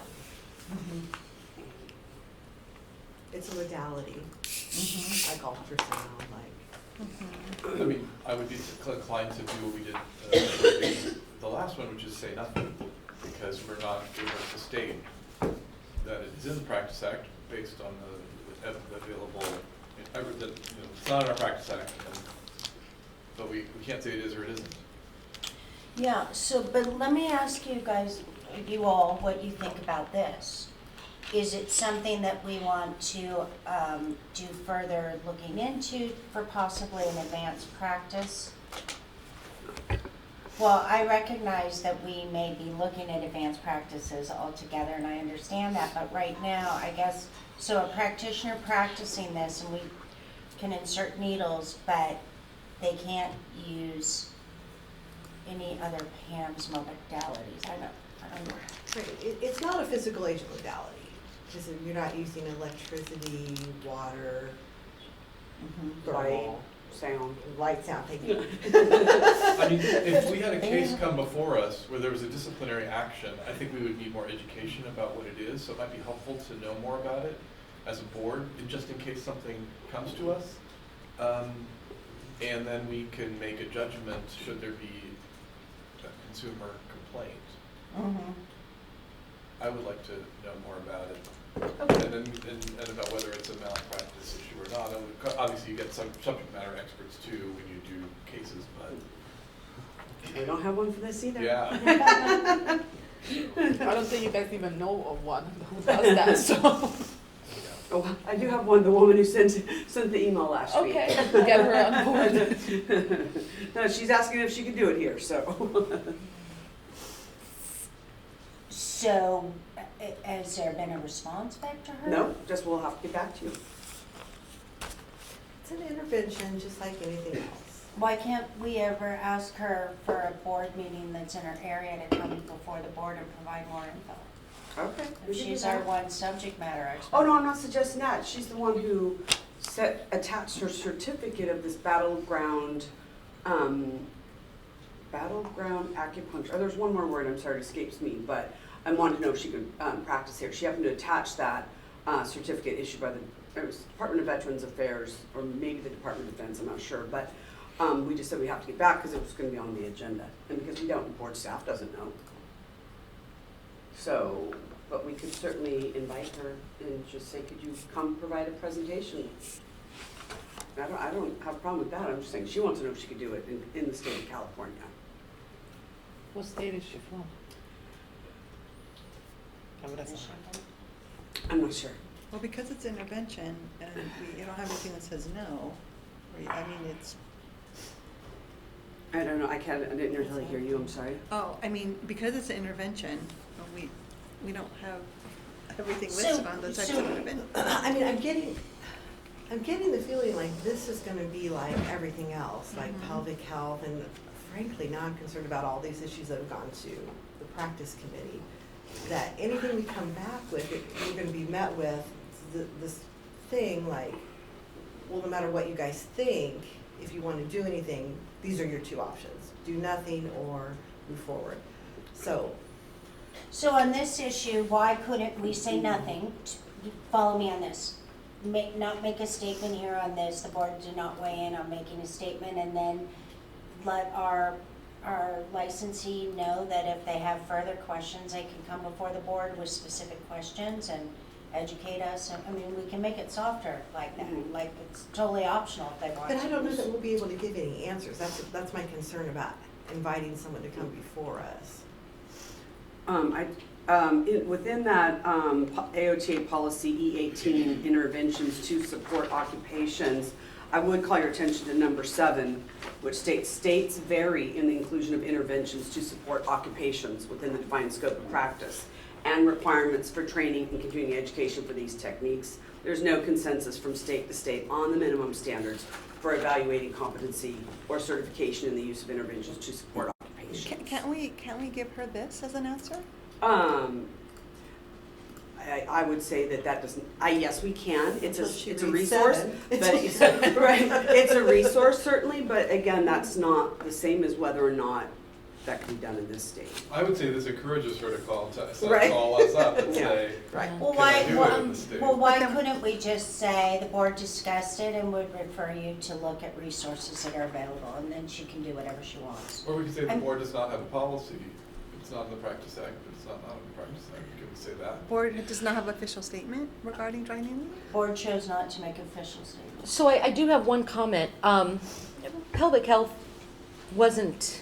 is already something that was broadly practiced within occupational therapy. If this is something the board is not aware of or practices as a general practice, there may also be a caution of crossing over with people who have a specific authority, such as acupuncturists, to do these things, at which point, simply because it's not within our Practice Act or not defined, but for example, it's not in the Practice Act that you guys cannot practice law, so, but you really can't, and so, because there's another Practice Act that says you can't, and so, if this is something that this board is not aware of, or practices as a general practice, or can point to, something such as the framework to say this is something occupational, something with needles may actually cross into something that another Practice Act has more jurisdiction and specificity for. And we had that problem during COVID where we wanted to have as many professionals provide shots as possible, but they were limited to what professions could practice with needles, and then there was some adjustments for that and allowing for students and et cetera, but of course that was an emergency situation, and so something such as dry needling may be something within the scope of another practice that we cannot do. So simply because it's not specified doesn't mean an occupational therapist can do anything and everything that ever was. Well, I want to say that, like, I know as much about dry needling as I know about pelvic health. I mean, I see lots of courses out there about it. I just don't know about it. I don't know about pelvic health either. So it's not like OT, I don't But see you it also out. wouldn't practice it to your earlier Right. statement in I public wouldn't do health. it 'cause You nothing- wouldn't do it because you don't have Right. the expertise. But I see that it is being practiced out there because I see lots of courses in it for both OT and PT. PTs do it, it's crossover. Now, this is old information, but just for discussion, I work with a physical therapist. We were working together for 30 years, and he moved here from Canada. It's widely done by physical therapists in Canada. I know that because when he moved here, I know at that time, the PT license did not allow for them to do that in California. So he couldn't do it here, but they may have changed. I don't know where PT is on that now. I mean, this has been done for a long time. I'm not sure if he doesn't do it now because he just doesn't, he's in administration, but, so this is something that's been done for a long time by both OTs and PTs. I just don't do it, don't know anything about it. It's not like it's not done by OTs, just because I don't know about it. So how do we respond to this? So let me just ask this board, are we required to respond to every single thing that comes before us? Just in capacity, this is one statement, I just want to put it in perspective. One statement from a practitioner who's here from out of state, who could practice in another state and is asking if it can be done here. The board does not have a position, the board does not have a position on that. That's, Well, there's no statutory authority for dry needling, you could say, so that would be factual, right? That would be factual. I would be more comfortable with that Yeah. than saying the board doesn't have a position. I don't, because I don't know if it's allowable. Right. so then, go ahead. Oh, did you say, I was gonna say, I think, from the board standpoint, I think it's important to reply to the people who do ask questions, because they are so little compared to the 21,000 practitioners plus we have, and to be a good steward of the consumers, I think they do warrant a reply. But something to the effect that Richard just said would be more factual and in line with how you could provide an answer. Do you know if PT can do it? I don't believe it. I'm Okay, officially, reading the notes. 2018, they cannot. It's not part of their scope of practice. And they say it specifically? Yeah. Okay. Yeah, I have the minutes here from 2018. Yeah. The acupuncturists have it. Oh. Okay. And I did just look up needle in our regs. Mhm. Needle is not mentioned. There's injection is mentioned, of course, in relation to administering topical medication that says, you know, but medication cannot be injected. You know, I mean, that's, but the, I mean, so. in light of that, I mean, I think it's reasonable if we want to go down this track. I mean, if our colleagues, the PTs, aren't doing it, and we have something saying that we can't put needles in for an injection, I mean, I would feel comfortable, like, going down the path of, no, you can't do it. I mean. But it's different than injection because you only go on the surface, you It's know, very topical top. or So. True, but yeah, I mean, I would be curious why the physical therapists aren't allowed to do it in California, but, you know. that's And maybe just it's a good thing curious. that OTs do and can do it. Yeah, I mean, yeah. Being I- not allowed is different from having no statutory authority, so I would be Right. more comfortable saying you do not have the authority, statutory authority. 'Cause Or perhaps that we generally- cannot provide legal advice is also a standard response. I like statutory authority because we're not. There's no statutory. No, but yeah, not authority to do that. specifically authorizing the Practice Act, but I, you know, I can reword it to say Yeah. statutory authority, same difference. That's, yeah, either way, however you want. Any thoughts down here? No. Any of, you know what? I think we should But just. I guess my comment was more like if we actually wanted to act, not what to reply to her. Do we want to act? Do we want to act? Like, On do we this, want to do say, we? like, no, we don't, do we want to pursue what, I don't know what the steps would be to act, you could tell, but, like, do we want to say, or do we not? To, by act, what do you mean? Say that, no, we don't do that here, since PTs don't do it, there's probably a good reason, maybe not, I don't know, but like you said, just because PTs don't, doesn't mean we can't. OTs do it in other states, I don't know. I'm not ready to act because I don't have enough information. Okay. I like the objective, we don't have statutory. I'm not sure a authority quick here. search of the internet has shown Right. everything that have rule Thank on you, the matter. Richard. This is the thing, for Well, you me, just, our quick search shows that it's not. in 2018, today's it's now Oh. 2013. But something new would have came up if they talked Yeah, about it. it's been 5 years, so I wouldn't count on this being. So there may be something new that allows them to do it. Why don't we just Yeah. look into it? Yeah, exactly. That's a great idea. Yeah, let's just put it on the side and then look into it, see what's happening in other departments. But maybe So- to respond right now, you Yeah, can say, there's right two now, things. there's no There's- statutory Yes. authority. And the board will board will Yeah. continue to review. Yeah. So that's a That'd be response. great. That'd be great. Do we also have, and we'll go to public in a minute, but do we also want it on a future agenda item? I think is. No. I mean, not until something. Then how are you gonna find out new information that Oh, you right, said you never wanted? mind. I take back my no. That's, yeah. I could put it in my crystal ball and You're you right. could read my crystal In the ball from context afar. in the context of should there be a consumer issue? Yeah.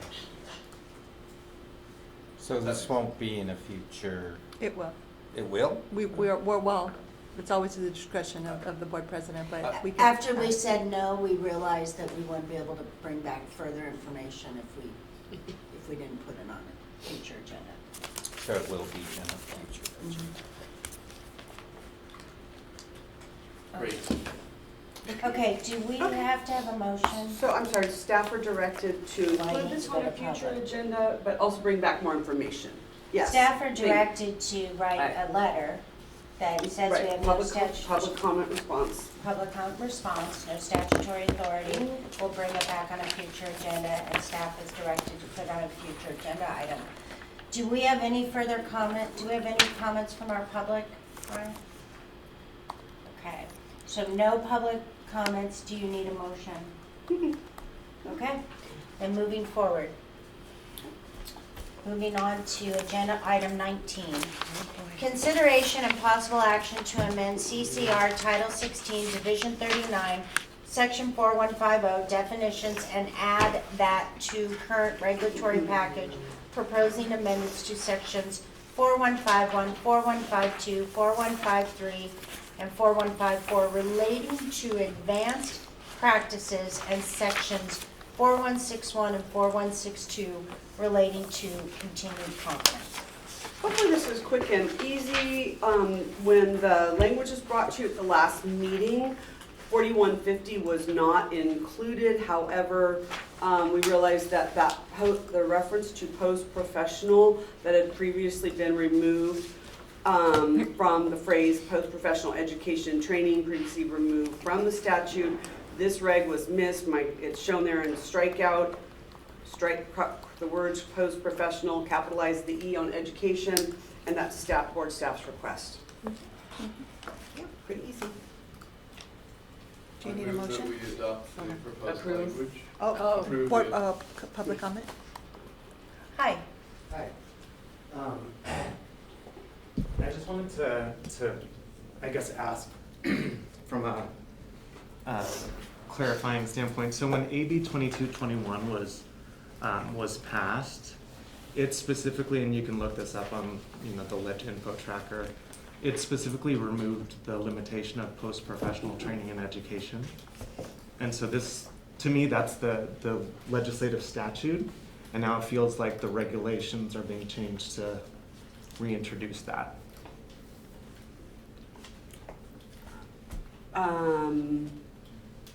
Restate that? Yeah, I think I know. Okay. Are you saying that your concern is you thought that what was in the future going to be required is that those courses didn't have to be after graduation? Correct. Right. So the language here is subsequent to the qualifying degree program, so that'd be after graduation, or beyond current ACODE standards. So it could be within their education, their qualifying degree program, just above. That's, So both are okay, correct, Heather? Yes. Yes. So I guess my question is, future state, play out the scenario with me. If the ACODE standards were to include all of these parameters of education, right, that it covers anatomy, histology, muscle, blah, blah, blah, blah, blah. That would be the best case. It would be the best case scenario, but I guess my question is, if it's covered within ACODE standards, why does it have to be outside of ACODE standards if it's the content that we're worried about? Because I don't think currently ACODE standards. No, I agree with you. Oh, well, we could get rid of the language if ACODE standards Oh, okay, covered all that. so, Yeah, okay, so that's the idea there. that's the idea. Okay. And so if parts of this are covered within ACODE standards within a course, and they could speak to that within the curriculum and application, it still would not apply. I'm not sure. So, I mean, my understanding current state when somebody's applying for advanced practice designation, right? Yeah. Is that they have to demonstrate both the coursework and training. Yeah. And so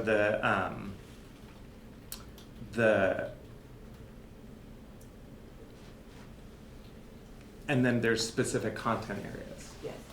And so if they demonstrate that they took a 4-hour course, then they would also have to have the documentation of that curriculum and that it addressed these things. So my question is, if they were to take a course that had 4 hours of content related to that curriculum that was part of the ACODE standards, that would not be able to be utilized as curricular evidence of their education in those content areas. Correct. And I guess my question is why? Because this language in section 4150 sub B says subsequent to the qualifying degree program or beyond current ACODE standards.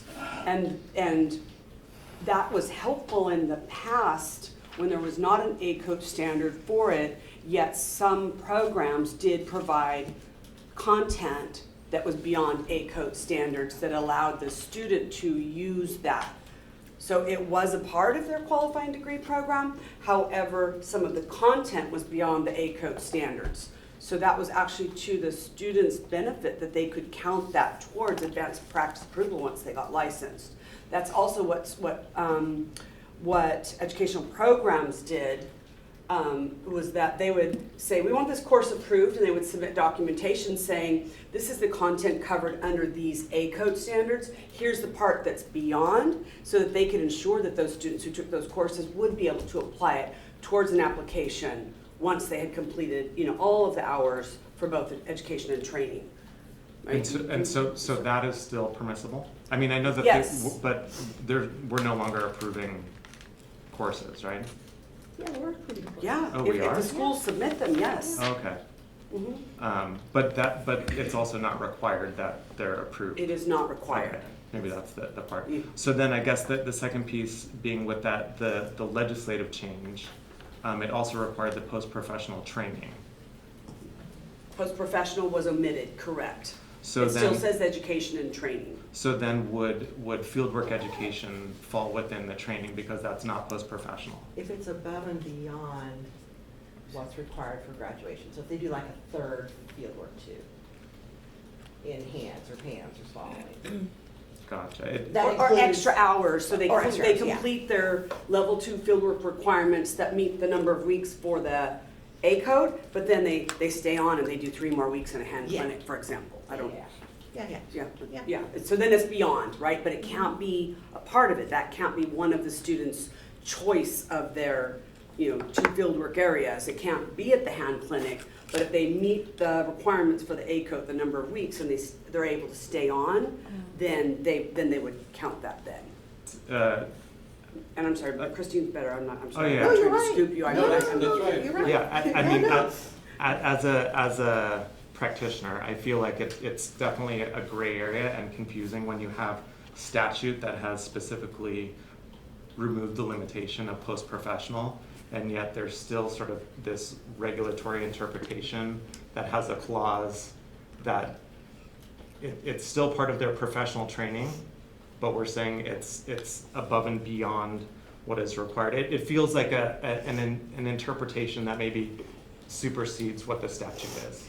Well, we haven't really, I think the confusion is we haven't really removed post-professional, we've just removed that wording.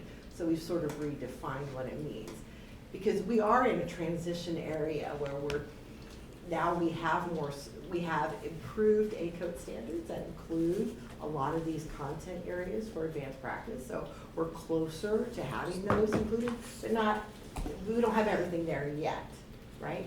So we are in a transition area and we're just trying to meld those two and come up with the best. We have to work with the law and the regs that were initially established, but also recognize that people aren't getting this training, that we have to, I guess I'm also trying to understand if the legislation, which is the statute, identifies this, what supersedes what? So if the legislation has removed post-professional training and has specifically identified that it's removing that limitation. Well, Can- may I speak to that? yes. Post-professional was in the legislation, but our regs still had post-professional in there. Right. So this is correcting that by removing post-professional. But the other aspects of the legislation did not change, that there were education and training requirements. So No, yeah. so we're just taking out post-professional to conform to the legislation, but there was no other, the rest of it was not changed by the legislation. I get that, and practice. I guess my question is if we're saying that training is appropriate, I'm still having a hard time understanding why it has to be 3 weeks above and beyond your field work if I'm gonna use hand therapy.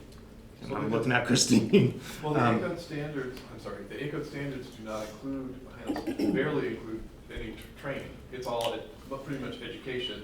We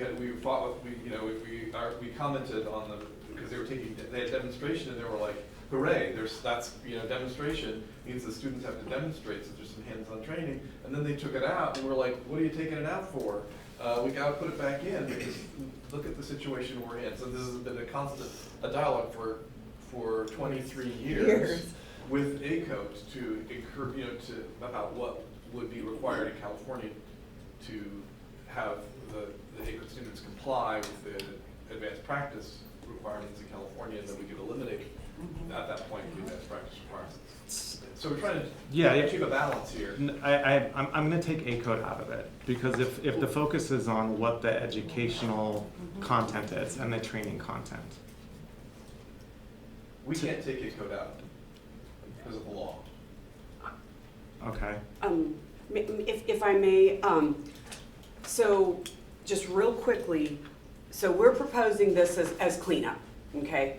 Except that to the point what you're saying about that you really believe that AB 2221 striking that would make a change here. They are separate, it needs to be a separate change, but let me tell you what happened. We have, just real quickly, what's called a section 100 change, which means we submit a reg package with non-substantive changes without regulatory effect. We submitted that package with all of the advanced practice sections, 4150 through 4155, and it was returned to us because we believe what you're saying, right? So we send in this package, we think it's perfunctory, it's done, it's kicked back, and we're told it is not a non-substantive change, because even though the language, that phrase was removed from statute, the board has the discretion to define education and training how they want, and that we had to go through a regular rulemaking package. So that's, again, that's just a real quick overview, but since the board does have the discretion to define what that looks like, this is cleanup, but I can certainly talk to you a little bit more about that offline, but we believed as you did, and we were in fact wrong. It did not have the intended outcome that I believe was sought with the striking of post-professional. And that's definitely helpful. Yeah. And again, I'm operating off of the idea of what the content is in terms of, for somebody who's applying for that advanced practice. And so if they were to get a fieldwork, level 2 fieldwork, and they were to sign the agreement and go through that training for hand therapy, I'm unclear as to why we have this threshold of completing their ACOD required fieldwork versus it being above and beyond. And that's my question, is what's the delineation of me doing, what is it now, 16 weeks of fieldwork versus 19 weeks and getting 3 weeks that are credited but 16 that are not? And just something I think maybe to think about in terms of. We have thought about that. Okay, I appreciate that.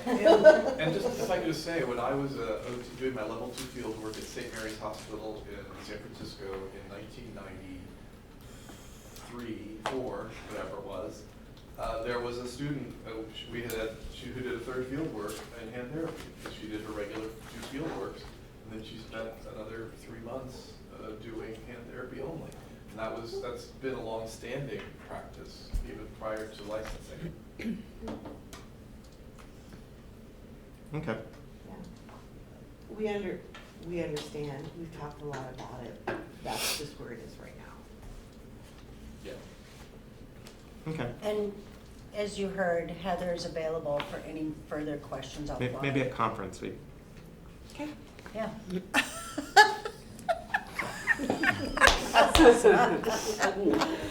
Okay, no further public comments, so do we? Motion to approve. Yep, motion to approve. So we need a motion to approve this language. I'll move to approve the language, yeah. What? I second. What? Well, no, I thought we just started, but then I did, so Yeah, that's fine. Sorry. okay. All right, we have a motion, we have a second, ready for a vote? Board Member Bookwalter? Yes. Board Member Whittlesbach? Yes. Board Member Cabrera? Yes. Board Member Marcos? Yes. Board Member Pavlovich, yes. Board Member President Miller? Yes. I should just say President Miller. I keep doing that. Motion Okay, carries. All right. okay. Okay. Agenda item 20. Executive Officer update on Public Law 117-333, portability of professional licenses of service members and their spouses. Okay, I reported on this previously, and the Department of Consumer Affairs was in the process of putting together a system for the registration of these individuals, since individuals can practice, under federal law, can practice in the state of California without a California license. And in the materials is included the questions that they are asked. So first off, these qualifying questions, this is where it starts. They have to respond to, all of the few questions. And then if that is the case, they then click next. And then they have another set of questions. Again, what board are you with? What profession are you trying to practice in? And then they're either a military service member or a spouse of. The next page shows that on the DCA license search, since these individuals will be registered, not licensed, they will not be in the DCA license search. However, where it talks about the following DCA entities are not in the system, there's going to be a new link down below it for individuals who can look up the registration of these individuals. They will also, this is actually screenshots from 2 different web pages, but the bottom one is the DCA's military resource page, and there's going to be a new one there as well. And that is my report, what they did with the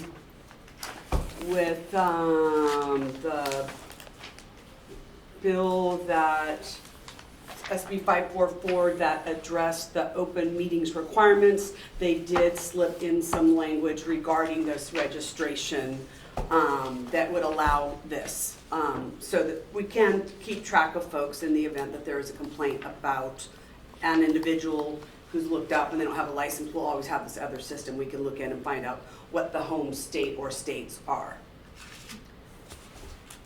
Cool. That concludes my, any questions?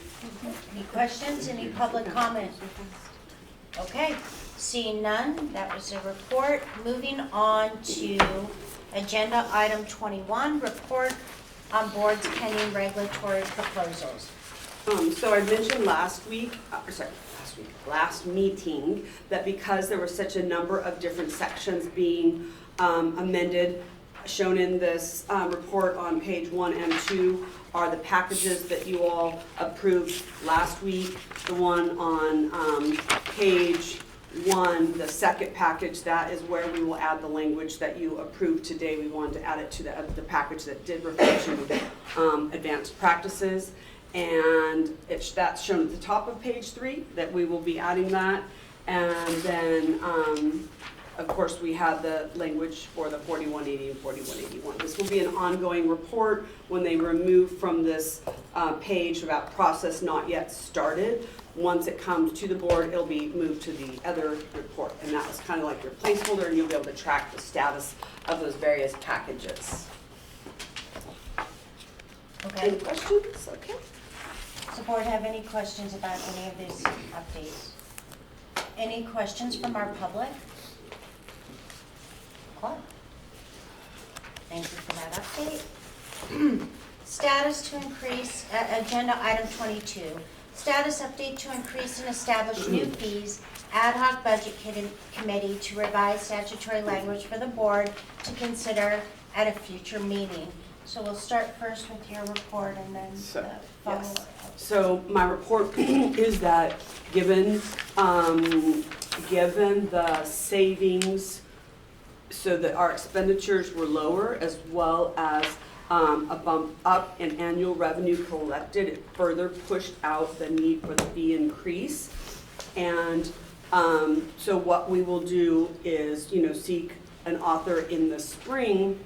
However, in one of the scenarios ran that included the new fees, it would appear that the fees as proposed would generate too much revenue. And so my recommendation is that go back to the ad hoc budget committee for discussion to take a look at which of those fees would not need to be increased as much, so that there is a little bit less of an increase in the new revenue collected, so that we have that information for the legislature next year. that's my verbal report, and in the materials is the first draft go-around. Staff was asked to, as one of the future agenda items, work with public affairs, two things. One, come up with an outreach plan, and two, start putting together information that people could access. This is the first draft of that information.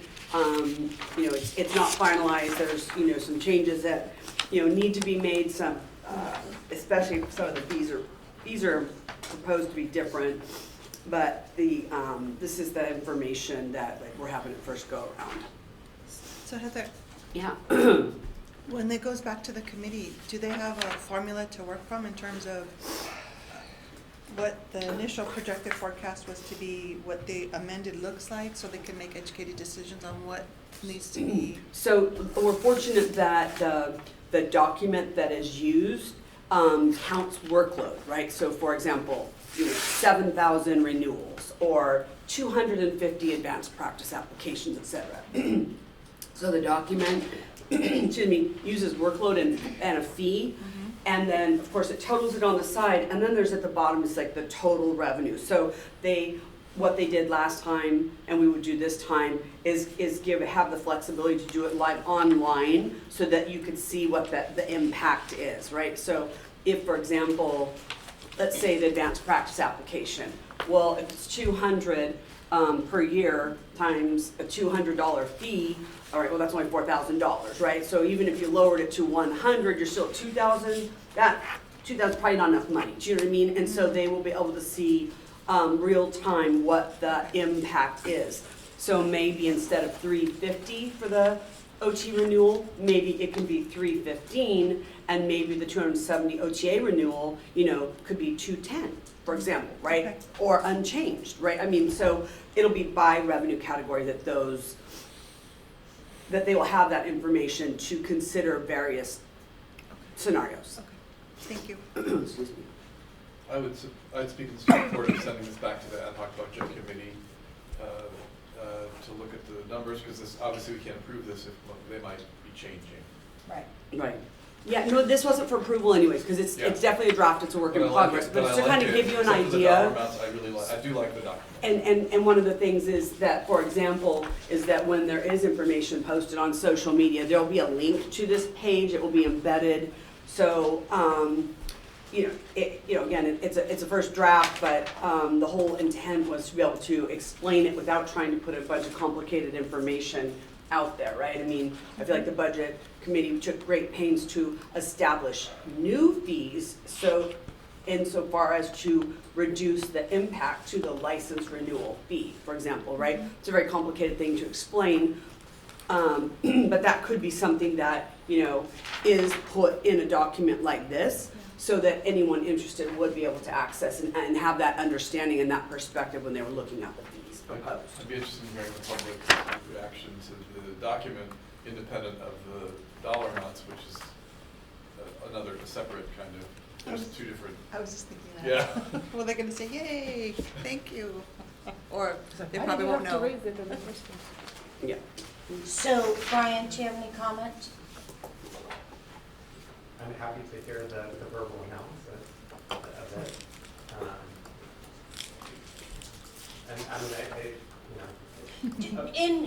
Just in a very collegial sort of way, Yeah. is there any scenario whatsoever where you imagine OTAC would not oppose it? And if so, Increase? uh-huh. And if so, could you share that with the committee so we could well, let me flip the question. Is there any scenario in which you would approve, you would support it so that the committee could take that into consideration? Yeah, I mean, I think what has been unclear in the past is really seeing the ins and outs from a really drilled down line item perspective, and to hear about all of the efforts to reduce expenditures. It's nice to hear, in the report that expenditures were lower. So I think in the past, when we've seen some of the spreadsheets and the finances, it's been sort of higher level thematic labels. And I'm operating off the cuff. I don't have anything in front of me right now, but I think that's where question comes into like, well, what are we doing to try to reduce expenditures versus trying to combat it with increased fees? So I think having that additional knowledge to see where things are happening may shift, you know, our approach or our understanding to things. At least maybe to take no position. But I can't, obviously, it's a whole board, so I can't speak to everybody's position on that. So in other words, you wanted to say those So comments? I understand what you're saying, that it might be difficult to come out with a support position, but should the fees be a little bit more amenable or acceptable, then perhaps the association would just remain silent on it. Yeah. Is that, yes? And not opposed? Right. Okay. And I think even like what you were suggesting about, rather than it being sort of like a flat fee, or if there are other sources of revenue that are more, that aren't compulsory, but that are, what am I trying to say? Like the discretionary fees, for Yes. example, like or I think it's been referred to as a user fee, right? Like the advanced practice fee, that only applies to those submitting that application, or a fingerprint processing fee would only be for those who submit hard fingerprint cards, but not affect those that go to a live scan center, for example. Is that? Yeah, That's things of that nature that maybe affect specific people requesting specific things or wanting to do certain things, or if there's, you know, any other penalty fees or things like that. I know, or my understanding is that you're sort of limited as to how much increase you can apply to different areas, but I think, Well, and as part of our outreach so just playing this out, so the committee meets, the committee comes up with suggestions. As part of our outreach, there's nothing to prevent our executive officer from sitting down with your board and relaying what the committee spoke about, so that we could continue to be more aligned on where we have to go, you know. yeah, So- and we could absolutely schedule that out, or even convene, even if it's with our like executive committee, maybe not the full board, but Whoever you smaller designate. We just want you to know it's an option. Yeah, I think that would be, And because not only for Sunset in 21, I mean, these discussions that have happened for a couple of years, so, you know, we have this 10-year reversion history, right, that shows we underspent, for 10 years, we underspent by either 90,000 to 500,000. Well, now I can bring that in at, you know, a 12-year history of that, showing you that underspending to have the fund kind of continue to like limp along with low monthly operating costs and reserves, but still not, that's pushed off the projected year to go negative. So there's a number of things that I could, you know, provide them and speak to. yeah. And then I think maybe there's also the opportunities in terms of like outreach and communication to the broader OT and OT assistant public. And, you know, we don't reach everybody in the state, but we do have a newsletter, and we could always, you know, have, you know, guest authorship of an article or anything like that to sort of explain the state of things, and you know, we can find different ways to try to cascade communication out. And while I recognize that that's great, and while we recognize that we're two different entities, I think also, we're also all occupational therapists, and we have different fees that we have to pay, and of course, license fees are a must. And, you know, you and I have had conversations about this in terms of specifically what's before us. But we recognize that this is a lot of different fees for people, and so there's nothing to prevent us. We've never gone there before, but there's nothing to prevent us from you understanding our schedule so that you can make business decisions for OTAC about your schedule of fee increase. I mean, we should be more collegial about that, because it's the reality of the reality, and it's a way just to you know, soften the land for everyone who practices in the state of California. You know, because they have to have a license, and we want to promote them to participate in their practice association. So maybe we just come more together on this. Yeah. And get more input is what I'm saying, so as part of our outreach. Okay. Any other comments? Okay. So it is going back to the ad hoc. That's just Okay. And it will come back on the February schedule. Heather, do you want any more than that? Nope. Okay. Seeing none, we're going to move on to item number 23, report on chaptered legislation.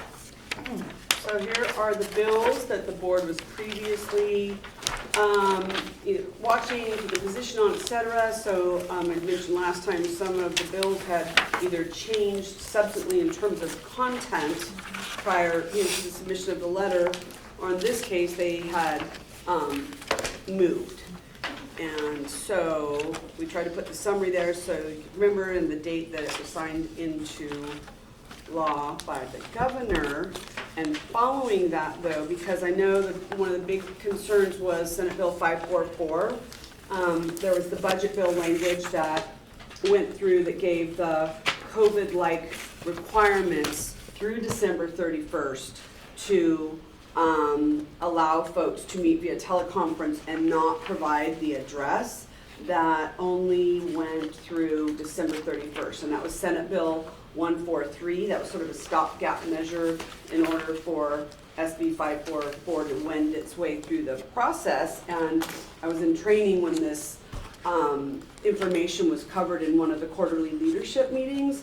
I did ask exec if I could share this from that meeting, who reached out to legal. So I do have the material, or sorry, the slideshow here in the materials, and I think Helen's just going to like high level summarize it about the fact that, you know, as long as more than half of the board is at a physical location, then those who are participating via teleconference won't have to share their address, but there's specific language here. So I don't know if you want to expand on that, and that's for boards only, not committees. So basically, correct. So beginning in, I believe it's 2024, we now will have a codified option to have a teleconference. However, a majority must be present of the board, must be present at a physical location, and then those above that majority can appear virtually. They must be on camera at all times unless due to technology that is not possible, and they do not have to disclose their address. At the private sites, though, they must disclose if anyone who is 18 or above is also there and their general relationship.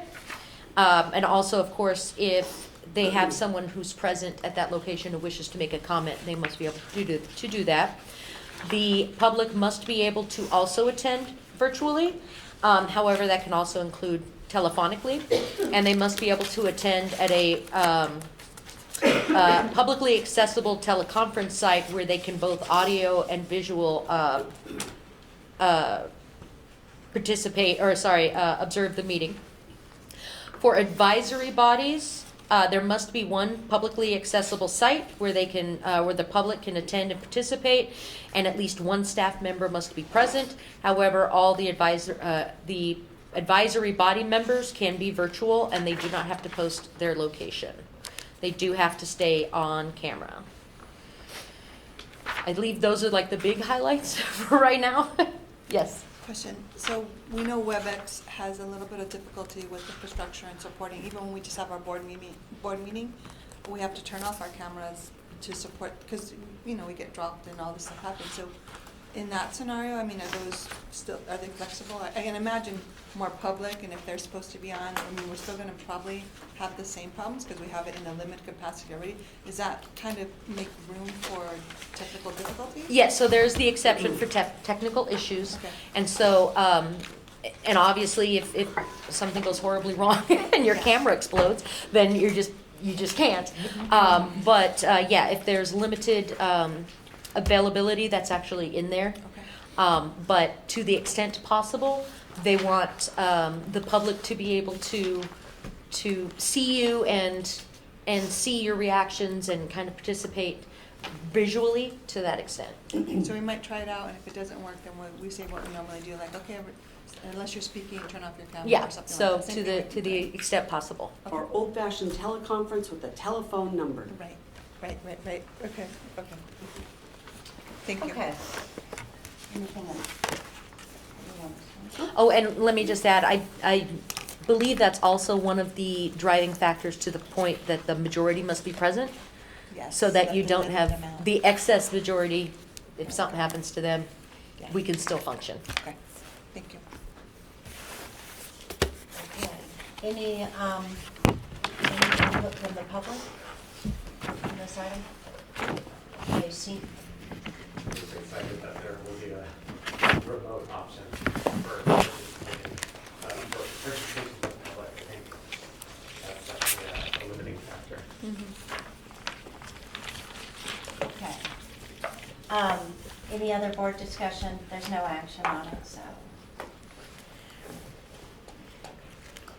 Moving on to report on pending legislation and consideration of taking a position or updating previous positions.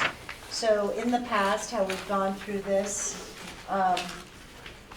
Richard, did you want to, you know how you normally have, Well, tell us where these items are at? that's what, well, I would like to, if I may, Please. these Then are all change. 2-year bills. Right. And so really, these are all gonna come back in February.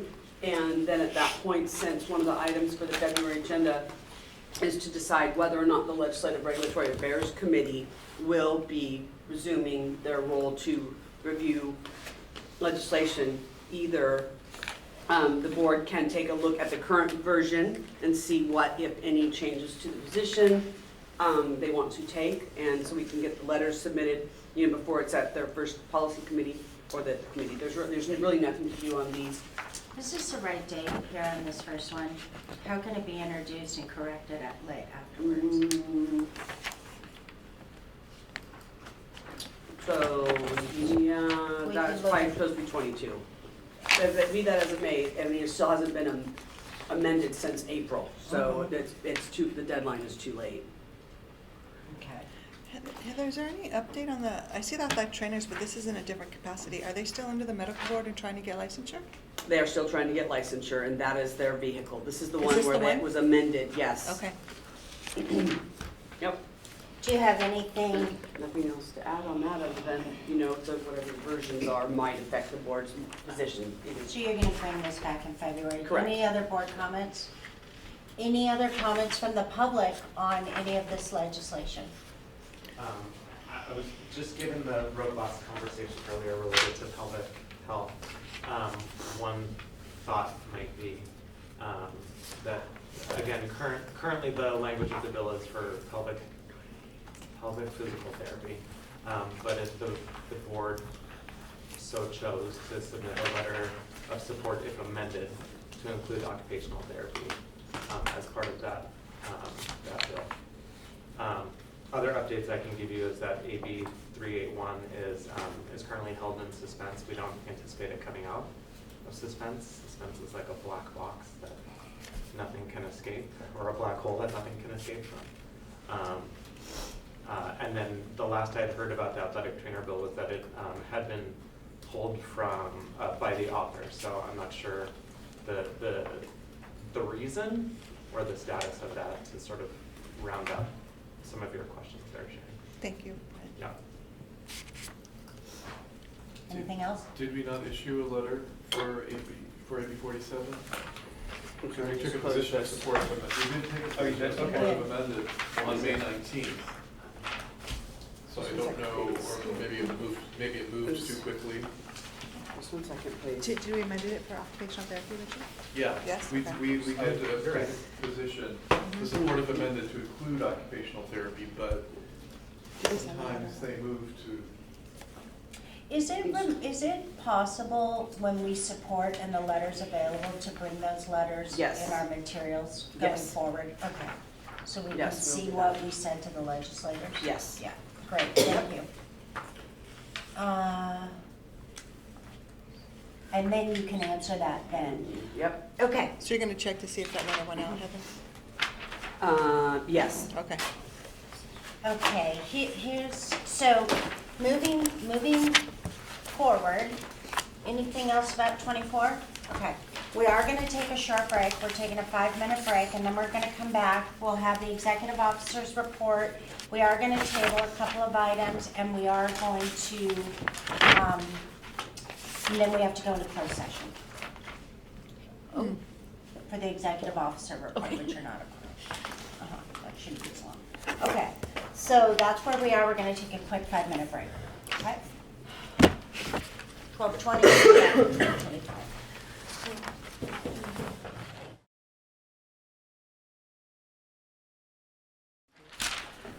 Richard, you're not going back on a flight today, correct? Correct. Christine, you're driving, Sharon, you're driving, you're driving, you're driving, you're driving, okay. All I'm right. driving. I'm flying. You're flying, they're all on a flight that's Yeah. coming up. What Okay. time is your guys' flight? 3:50. Okay. What time? Like 3. So, we're back on Board of Occupational Therapy, California Occupational Therapy License Board at Glendale Community College, and we are going to start with item 10 from the agenda yesterday, excuse me, item 11, the executive officer's report. Okay. Can you also include in the report that statement about fees It's included. Actually, there's paper that. Okay. Provided today was the information on my report that talks about the Organizational Improvement Office and the progress they have made documenting processes, including the cashiering incoming checks, franchise tax board referral and collection, setting to retired status and the renewal hold queue. The next one that they will be mapping will be the demand for citation and fine payments and the refund request processes. For those of you who, just as a reminder, in the event that someone does not pay their citation and fine, they are referred to Franchise Tax Board for an offset, which means if they have an income tax return, income tax refund, or if there are lottery winnings and there's outstanding monies owed to a state agency, those funds are deducted from either their lottery winnings or their income tax refund. So we've filled a couple positions since the last meeting, and then this week there were going to be interviews for both another enforcement analyst as well as the enforcement technicians. And just as a reminder, we started this in December of 22, and after 7 periods of advertisement and screening those applications, we were unable to select a reachable individual. So hopefully with interviews, Rebecca Harris, you met last meeting. She was holding interviews yesterday and today to hopefully make progress on those recruitments. So the fiscal year closed out June 30th, and the new fiscal year started July 1. When we met in August, the information provided was based on fiscal month 12, meaning everything that had posted revenue-wise, expenditure-wise, through June 30th. There's always a fiscal month 13 for last-minute things, whether it is revenue that needs to be attributed to a particular line item, whether it's because some line items like our Attorney General expenditures and others, there's a delay in that. And so even though the fund condition is on the next item, there is a summary here showing the revenue amount, a little over 3 million, expenditures, let's say about 2.8 million. I'll cover this on the next, I'm sorry. So we have this followed by fiscal month 3 information showing revenue collected through July 1 and September 30. So we're a little under $1 million, and then the expenditures were a little over $1 million. Okay, and the importance of that is the fact that the fund condition shown to you in August, and I'm sorry, the fund condition is the single page document that looks like this. that the fund that at that time, the revenue, given to you was a little over 3 million, 3.029, versus the actual collection was 3.048. And then as well as the expenditures, there was also, different numbers there. So long story short, what that means in summary, in August, the board was projected to end 24-25 fiscal year with only 1 month in operating reserve. That's now shifted to 2.8.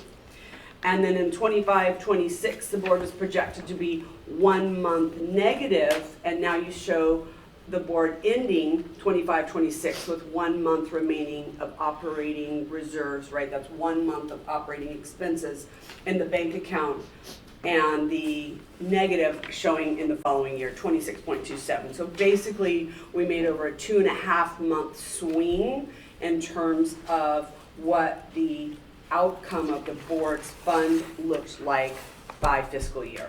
That's good. If there are no questions, then I will keep going. Keep going. And then, no, Okay. no. Following that, you have just a standard applications report. Again, this is for the same period. We're talking July 1 to September 30. Again, it's just showing you the volume. Some are, related to fees and some are not. I do have a question regarding the very bottom of the table where it talks about the renewals. If this information is not, helpful, please let us know and we can simply, omit it and make this, table a little bit bigger. But if you like it, I'm just not really sure what the value is, but if you, like it, then we will continue to provide it. Hearing no opinion, we'll Does anybody have an opinion? I like it here. Okay. I got one like it there, and another one, okay. The following one is again, for the first quarter. Do you want to hear from the public on that or no? Oh. Brian, do you like it? Look more closely at it. Okay. It's the summary table at the bottom specifically, yeah. Okay, keep going. And then the next one is the summary of cases opened, again, for the first quarter of the fiscal year. Again, the total complaints is the 134, which is a combined 35 arrests / conviction information, or RAPs as we refer to them, as well as 99 complaints. So 134 were open. We still got a little over 400. And then you have the information about the DFI reports, right? Again, Division of Investigation, when we send cases to them, that's called initiating an investigation by the peace officer arm. And then, of course, we wait for their reports to come in. So we've still got 5 cases there. We have 8 cases transmitted to the AG, 1 accusation served. Again, an accusation is a legal pleading that outlines allegations against a licensee. And we have 1 Business Professions Code section, or what we call affectionately in-house, just an 820 exam. We had 1 of those. We still have 17 cases at the AG, and you all decided and made decisions on 3 cases. Is that part of this, like we can subtract from the 17? That's after. After we Yes, did this, okay. but yeah, or I'm sorry, that 17 doesn't include those. Okay. That makes sense. Can I Yeah. ask something on this item? So, in the past, it was reported that there had been an uptick in some of these complaints, as you've indicated that it might have been an experiential comment versus, are you seeing, is that continuing, or is it leveling out, or where are we at in terms of what's? So this complaint open means brand new during this time period. The pending, for example, does include like the citations on the next, document. And I was asking more of an experience from it, because you're in this data every single day and we get it. Does it look like it's the same? Does it look like it's? We vary between, 700 and 1,000 complaints a year, and have for like the last 5-6 years. Okay. So it's kind of a swing, but. Let's see, the next document is the citations. You can see if you go to page 2, 28 total were issued. Highest category this period would happen to be in the unlicensed practice category. And then there you have almost $12,000 in fine assessed, and a little over $7,000 received. Again, as of October 11th, when this was developed. And then going forward, the next one regarding the OTAs, numbers are much smaller, but of course you see unlicensed practice again is, that higher number in terms of violation types. Okay. So then the next one, cases pending at the AG. Again, case type, ACC stands for accusation. That's legal pleading against a licensee. You can see the 820 exam. Couple of them, one of them was withdrawn during that time period, so it won't be on here next time. And then at the very bottom of the page, PET stands for petition for reinstatement, and that would be the hearing that you all had yesterday. So there's a couple of these that will be on next reporting period. Okay, let's see, here's the 3 final decisions you all had voted on. So you can see we have 2 new probationers, and then 1 individual's license was revoked. And here you have the new list of probationers. And again, this is on every one of these individuals' individual licensing record, but we do keep this summary document on the board's website. So if there's a rehab manager who has a bunch of employees at one location, they can simply go and see at a glance without having to look up individuals, or look up each person individually. So that was the enforcement data under 11E. Item F is the future agenda items. You can see here at the top, it says items prioritized for this meeting, standing items as needed, and then additional items that were added to the future agenda items list, but had not yet been prioritized. Oh, we have those other ones on today, so. And so we will add to that also the Survey Monkey to the educational programs that was discussed yesterday will be on that, it'll have to be February just to make it more relevant, but also the item about the whether or not the legislative committee will meet. And then also, I believe it was on page 2 of my report. Oh, that's G, it's next, my apologies, okay, I'm out of order. Hang on just a second. Yep. Richard, do you want that on the agenda for February, the legislative committee? Will there be enough things to report on, or would you like at a later date? Well, I forget when our meeting is and how it relates to the legislative calendar next year. It's like It's 7. 5th, 9th, or I believe, yeah, it's early, it's like the first week in February, real close. Our meeting. Yeah, the board meeting, So we yes. might not have anything to meet about. We should probably just check, but the president should authorize, the president authorized committee meetings. So, right, because it's an expenditure of staff and it's a resource issue. And that didn't happen this year. So if there is a potential for the committee to meet and review legislation before the meeting, then that would be the president's call, I would say. We missed it this year because that has to come from, it's costs money to the board, the president decides, so however that works out Is it next the year. president or is it the board? I know the Well, president the board doesn't appoints. meet. I know, but the board, when the board discusses, and we can move on, I don't ever remember it being that the president had to tell a committee chair, run this meeting, or schedule this meeting. The board discussed the legislation rather than having it go to the committee. Exactly, Let me because say it and that was differently. part Right. of the timing. So that may be the same next year. It depends on the legislative calendar. There may be nothing introduced by the next board meeting that is of use, but So we'll leave it as a placeholder. Mhm. We'll leave it as a placeholder, and we'll decide if it's on a future agenda item. The president can decide if it's February or May. Yeah. Okay, just before or after the board meeting. yeah, okay.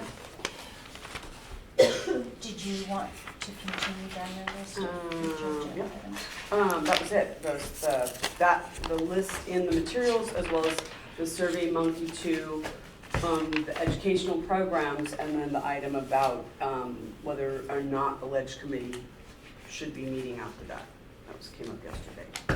Board's meeting is February 8th, 9th, bills will be introduced by then, but then, of course, we're always know there's placeholders, right?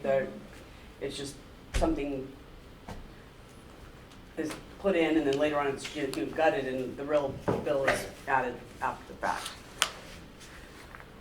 So the other item under G about reporting back, there were two things that came up at the last meeting. One had to do with the gender options available in Breeze, and previously I believed it was only male, female. I was unaware that in June of 21, unknown was the third option. So I was unaware of that. However, now that has been changed, and for the initial application for licensure, you have the words that are listed: female, male, non-binary, and unknown. So there's an additional option. Who decided on the terminology? DCA. But an unknown was, they researched that as an option? I understand. Yes. No one asked me. Okay. The one thing that I would just remind is, let's remember that the options were male, female. And so while we might not like the terminology, in our public who come forward, I think what's critical is that there is an option beyond male, female. It's a first step, It is is what a I'll first say. step. We got non-binary. Non-binary is good. We got that. Unknown is not in the literature for queer community. I Unknown's understand, not great. but we've got, Okay, we're moving, it's a process. I know. That's why I say that's a great first step. I just want to know a little bit more about it. Yeah. Do you want this board to address that, or? do you Well, if it want came from DCA, I don't know This if is we in the can. Breeze system. Yeah. It's what's called global, which means it touches all of the entities that are using Breeze. But it doesn't mean that the board can't provide feedback and submit it. It doesn't, we're not silenced because they came up with it. Mhm. We can make recommendations. It doesn't mean they have to I consider would them. have suggested using a thesaurus as maybe and picking a different term. Perhaps, my question is. Are we allowed to give information in Yeah, terms I of guess what I'm saying is. for the community, the identifiers that are used in common surveys for identifying gender? I mean, correct, if you read the minutes on that meeting, we had four board members who had lots of comments about it and lots of thoughts about it. So my question really was, do we want to discuss it? Even though I know it's a DCA thing, it doesn't mean that we can't make a position statement or paragraph or whatever. It doesn't mean that. They don't have to do anything with it, but it doesn't mean we can't give our input unless you want to, I mean, just tell me if we're not supposed to give input. I don't understand. I'm just reporting back at the board's request. I think maybe as individual practitioner, we might need to reach out. I don't know if it's a board purview, I don't know. But You I mean don't let the mind. public come before us? Okay. Yeah. Then we'll- Or ourselves as a public, private person that practice, just kind of give feedback to DCA, that might work. Has there been any, and then on this, would there be any dialogue back between board staff with our public commenter at all that it is in Breeze, or has Okay, there been? no, there's not. No, I'm reporting to the board, so no. Okay. I mean, So I what think- we get, staff can, We did reach say to her out that to, discussion. reach out, yep, to the public commenter at last meeting and give this update. I mean, I think it's a partial win. I agree. And that we can get feedback from our licensees about if there are any concerns that we could take back to DCA if there's more is wanted, but Great first step. yeah. Yes. Okay. Thank you. I mean, I realize that did cover a significant portion of It did, that, so it did. yes, I will reach out. And then the other thing was that previously there was demographic information collected, except that when the Department of Health Care access and information which was formerly the Office of Statewide Health Planning and Development. When they changed to their new names, they also mandated all the healthcare boards to collect the same information. And so the board had asked for information on that. And so what we have done is shown that information, and then these are actually following that are actually screenshots to show some of the examples. It shows the question, because what's in statute, they kind of distilled it down and or combined some of the questions. And so that is provided to you here, pages 3 through 5. You know, when are you retiring? Where are you working? You know, do you have an MPI number? You know, how do you I currently identify your gender versus what were you assigned at birth? And, you know, also disability status, etc. So that is report back. So if one of the things that came up though is because that's asked, you know, at renewal, if the board wants something specific in terms of data reported back, we would just need to know what that is. This is just telling you what the options were. Okay. Thank you. And then, let's see. Oh, and then lastly, just a copy of the AOTA Fall 2023 newsletter is included and under other informational items, and that concludes my report. I want to circle back. So I did invite Sean Conway, that at the board's request, invited Sean Conway to attend the February 2024 meeting. A number of things to cover. It included the compacts, their recent OTR CODA certification book and the data in that. Yeah, also give information on the new exam that's going to be they've changed it, it's going to be administered in January, and then also ask them about their dry needling and pelvic health surveys that they had sent out to all the states. New exam comes out January 2024? Correct. Got it. And that concludes my report. Thank you, Heather. Any questions for our executive officer? Any comments from the public? Thank you. Thank you. I assume you may not get enough thanks, but I know that it's a heavy lift, and definitely appreciate all the time and effort that you put into this very important role. So thank you. Thanks. Oh, thank you. Okay. All right, so moving on, where we are and what we are going to do, just letting the board know, items 25 and 27 will be tabled, and they will either both take place in a telephone conference meeting soon, or just the election of the board officers will happen, and that'll happen similar to last year before, no later than that, December 9th area, about how we did it last year. And then the discussion and the possible action of how we want to do the format, that will either be included at that meeting, but that might involve more time, or it'll be added to the February agenda, because we already know that we're having. Is it a time issue today, Denise? And is that her report too that we're thinking we're not going to do? Are we tabling that too? And then is this why everything's being tabled? Is it a time issue for today? Didn't you just do your report? I did do my report. I don't know, our report for her in closed session. Does that mean we're tabling that too, or is it? No, is it we're gonna actually go into closed session. That's why I asked, the one person in our group that's flying is not, since the time sensitivity is around. And these are So- just for time, tabled Right. for time? Mhm. So we're looking at, okay, so items 25 and 27. Now, looking at agenda item 26, new suggested agenda items for a future meeting.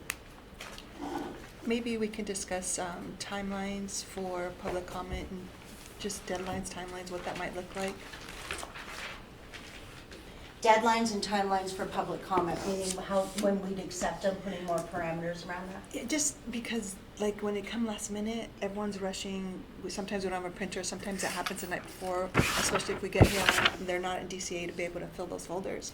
So noticing, it would be nice if, yeah, just a discussion on what that looks like so they can get in here and not have to be rushed around by staff creating more You know, it's always hard for board staff to get those last minute letters to us, and then we don't have time to read them, and then it just becomes a cycle. So maybe we could just have a discussion on what that could look like. And Helen, from a legal standpoint, what would be helpful, should you have, is that the board is receiving, we understand it's the public's right to comment, and we do not want to prevent the public from commenting at all. That's not even on the table. At the same time, are there parameters within the law that allow us to when there's a deadline to request information, because the board is showing up to the meetings and receiving material and feels also that they want due diligence time to compare. So I believe there would also be some sort of guideline or stipulation in there that you would have to weigh in on, right? Correct. Basically, I know in the Open Meetings Act, a public member can bring a document to the meeting, and then we'd have to publish it subsequent, or, yeah, isn't that right? After the meeting.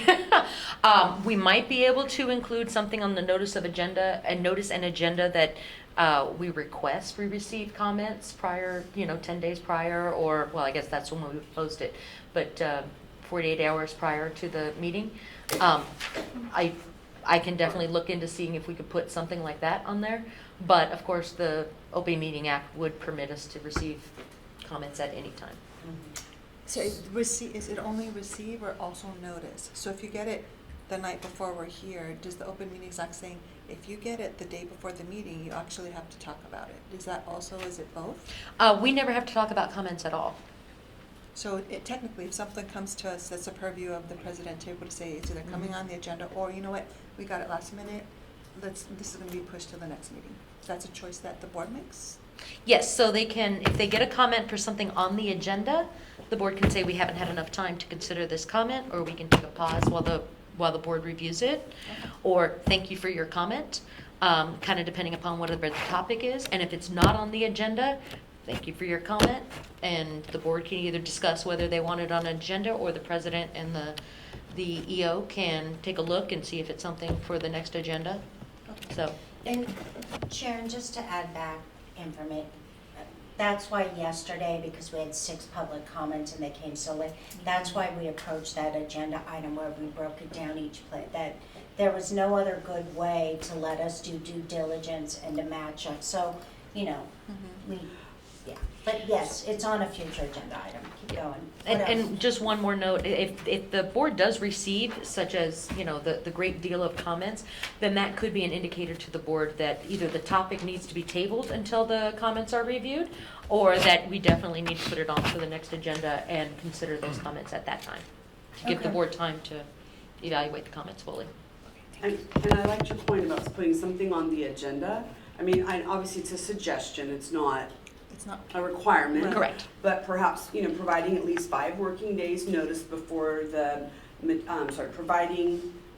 providing public comments at least 5 days prior to the meeting will help ensure these materials are made available, or something like that. Well, they'll be made available, but at the meeting. But at that meeting, Yes. right, at this particular meeting. Otherwise, for example, that one that came, after 5 on, Tuesday, it could have been sitting until February, which wouldn't have been timely given the fact that the board, was having a discussion on it. Yes. So, Well, and we could have posted it after the fact and then had no benefit At all. for the meeting, Yeah. so, yeah.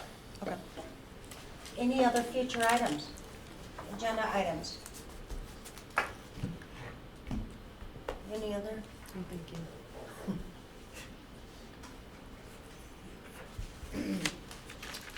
Does the public have any comments on number 26, new suggested items for a future meeting?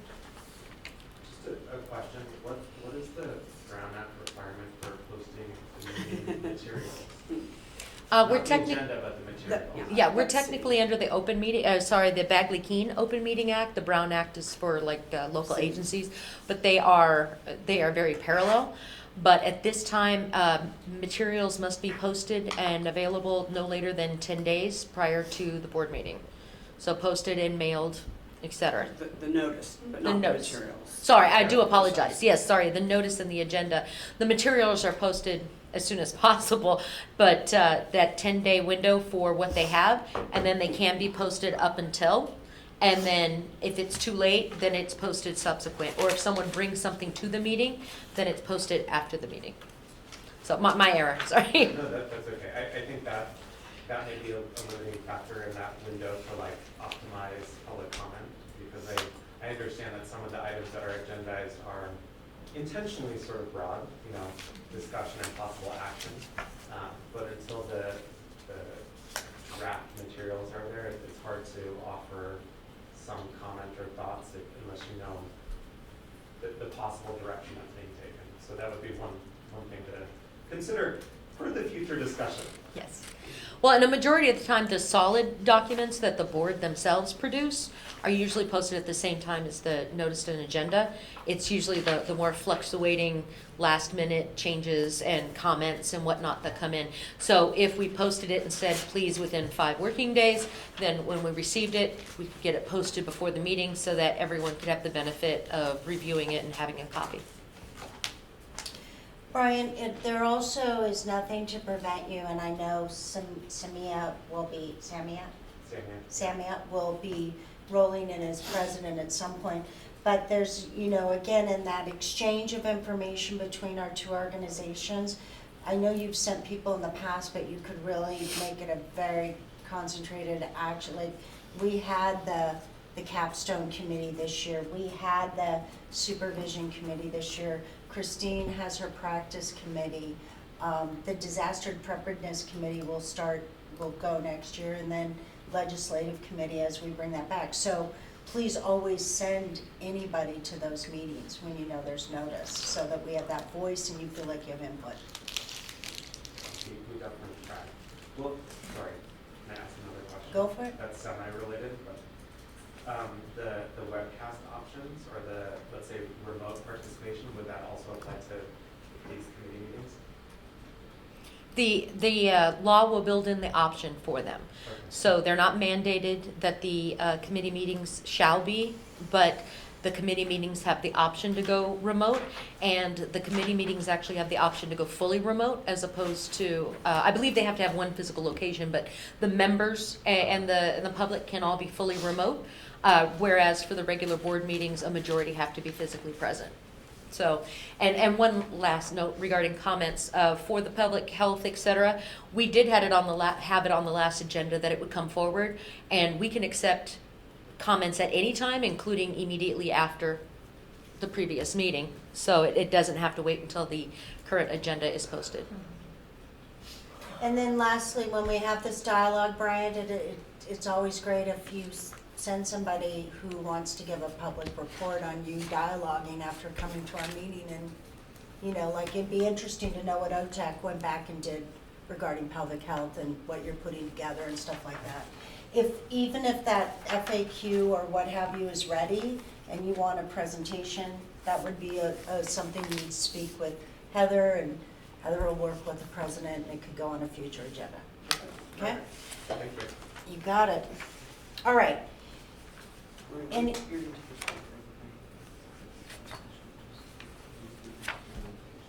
Absolutely. Yeah. So are there any other comments? Okay. So we are at the conclusion of our meeting here in Glendale. It is 1:02 on Friday, November 3rd. Thank you so much to everybody for your full participation. Thank you so much, Melissa Gear, for joining us for both days. We really appreciate your involvement, support, and leadership. And thank you to staff for supporting us and getting us here. Okay, seeing no other comments, the meeting is adjourned. No. What do you want? You can't adjourn until after. The meeting is adjourned to closed session. You don't want that word adjourned in? Okay, here's what's gonna happen to our public.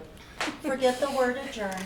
We're going into closed session And when we come out, all we're doing is announcing that we're back in open session and we're closing the meeting and adjourning it. So, okay, thank you.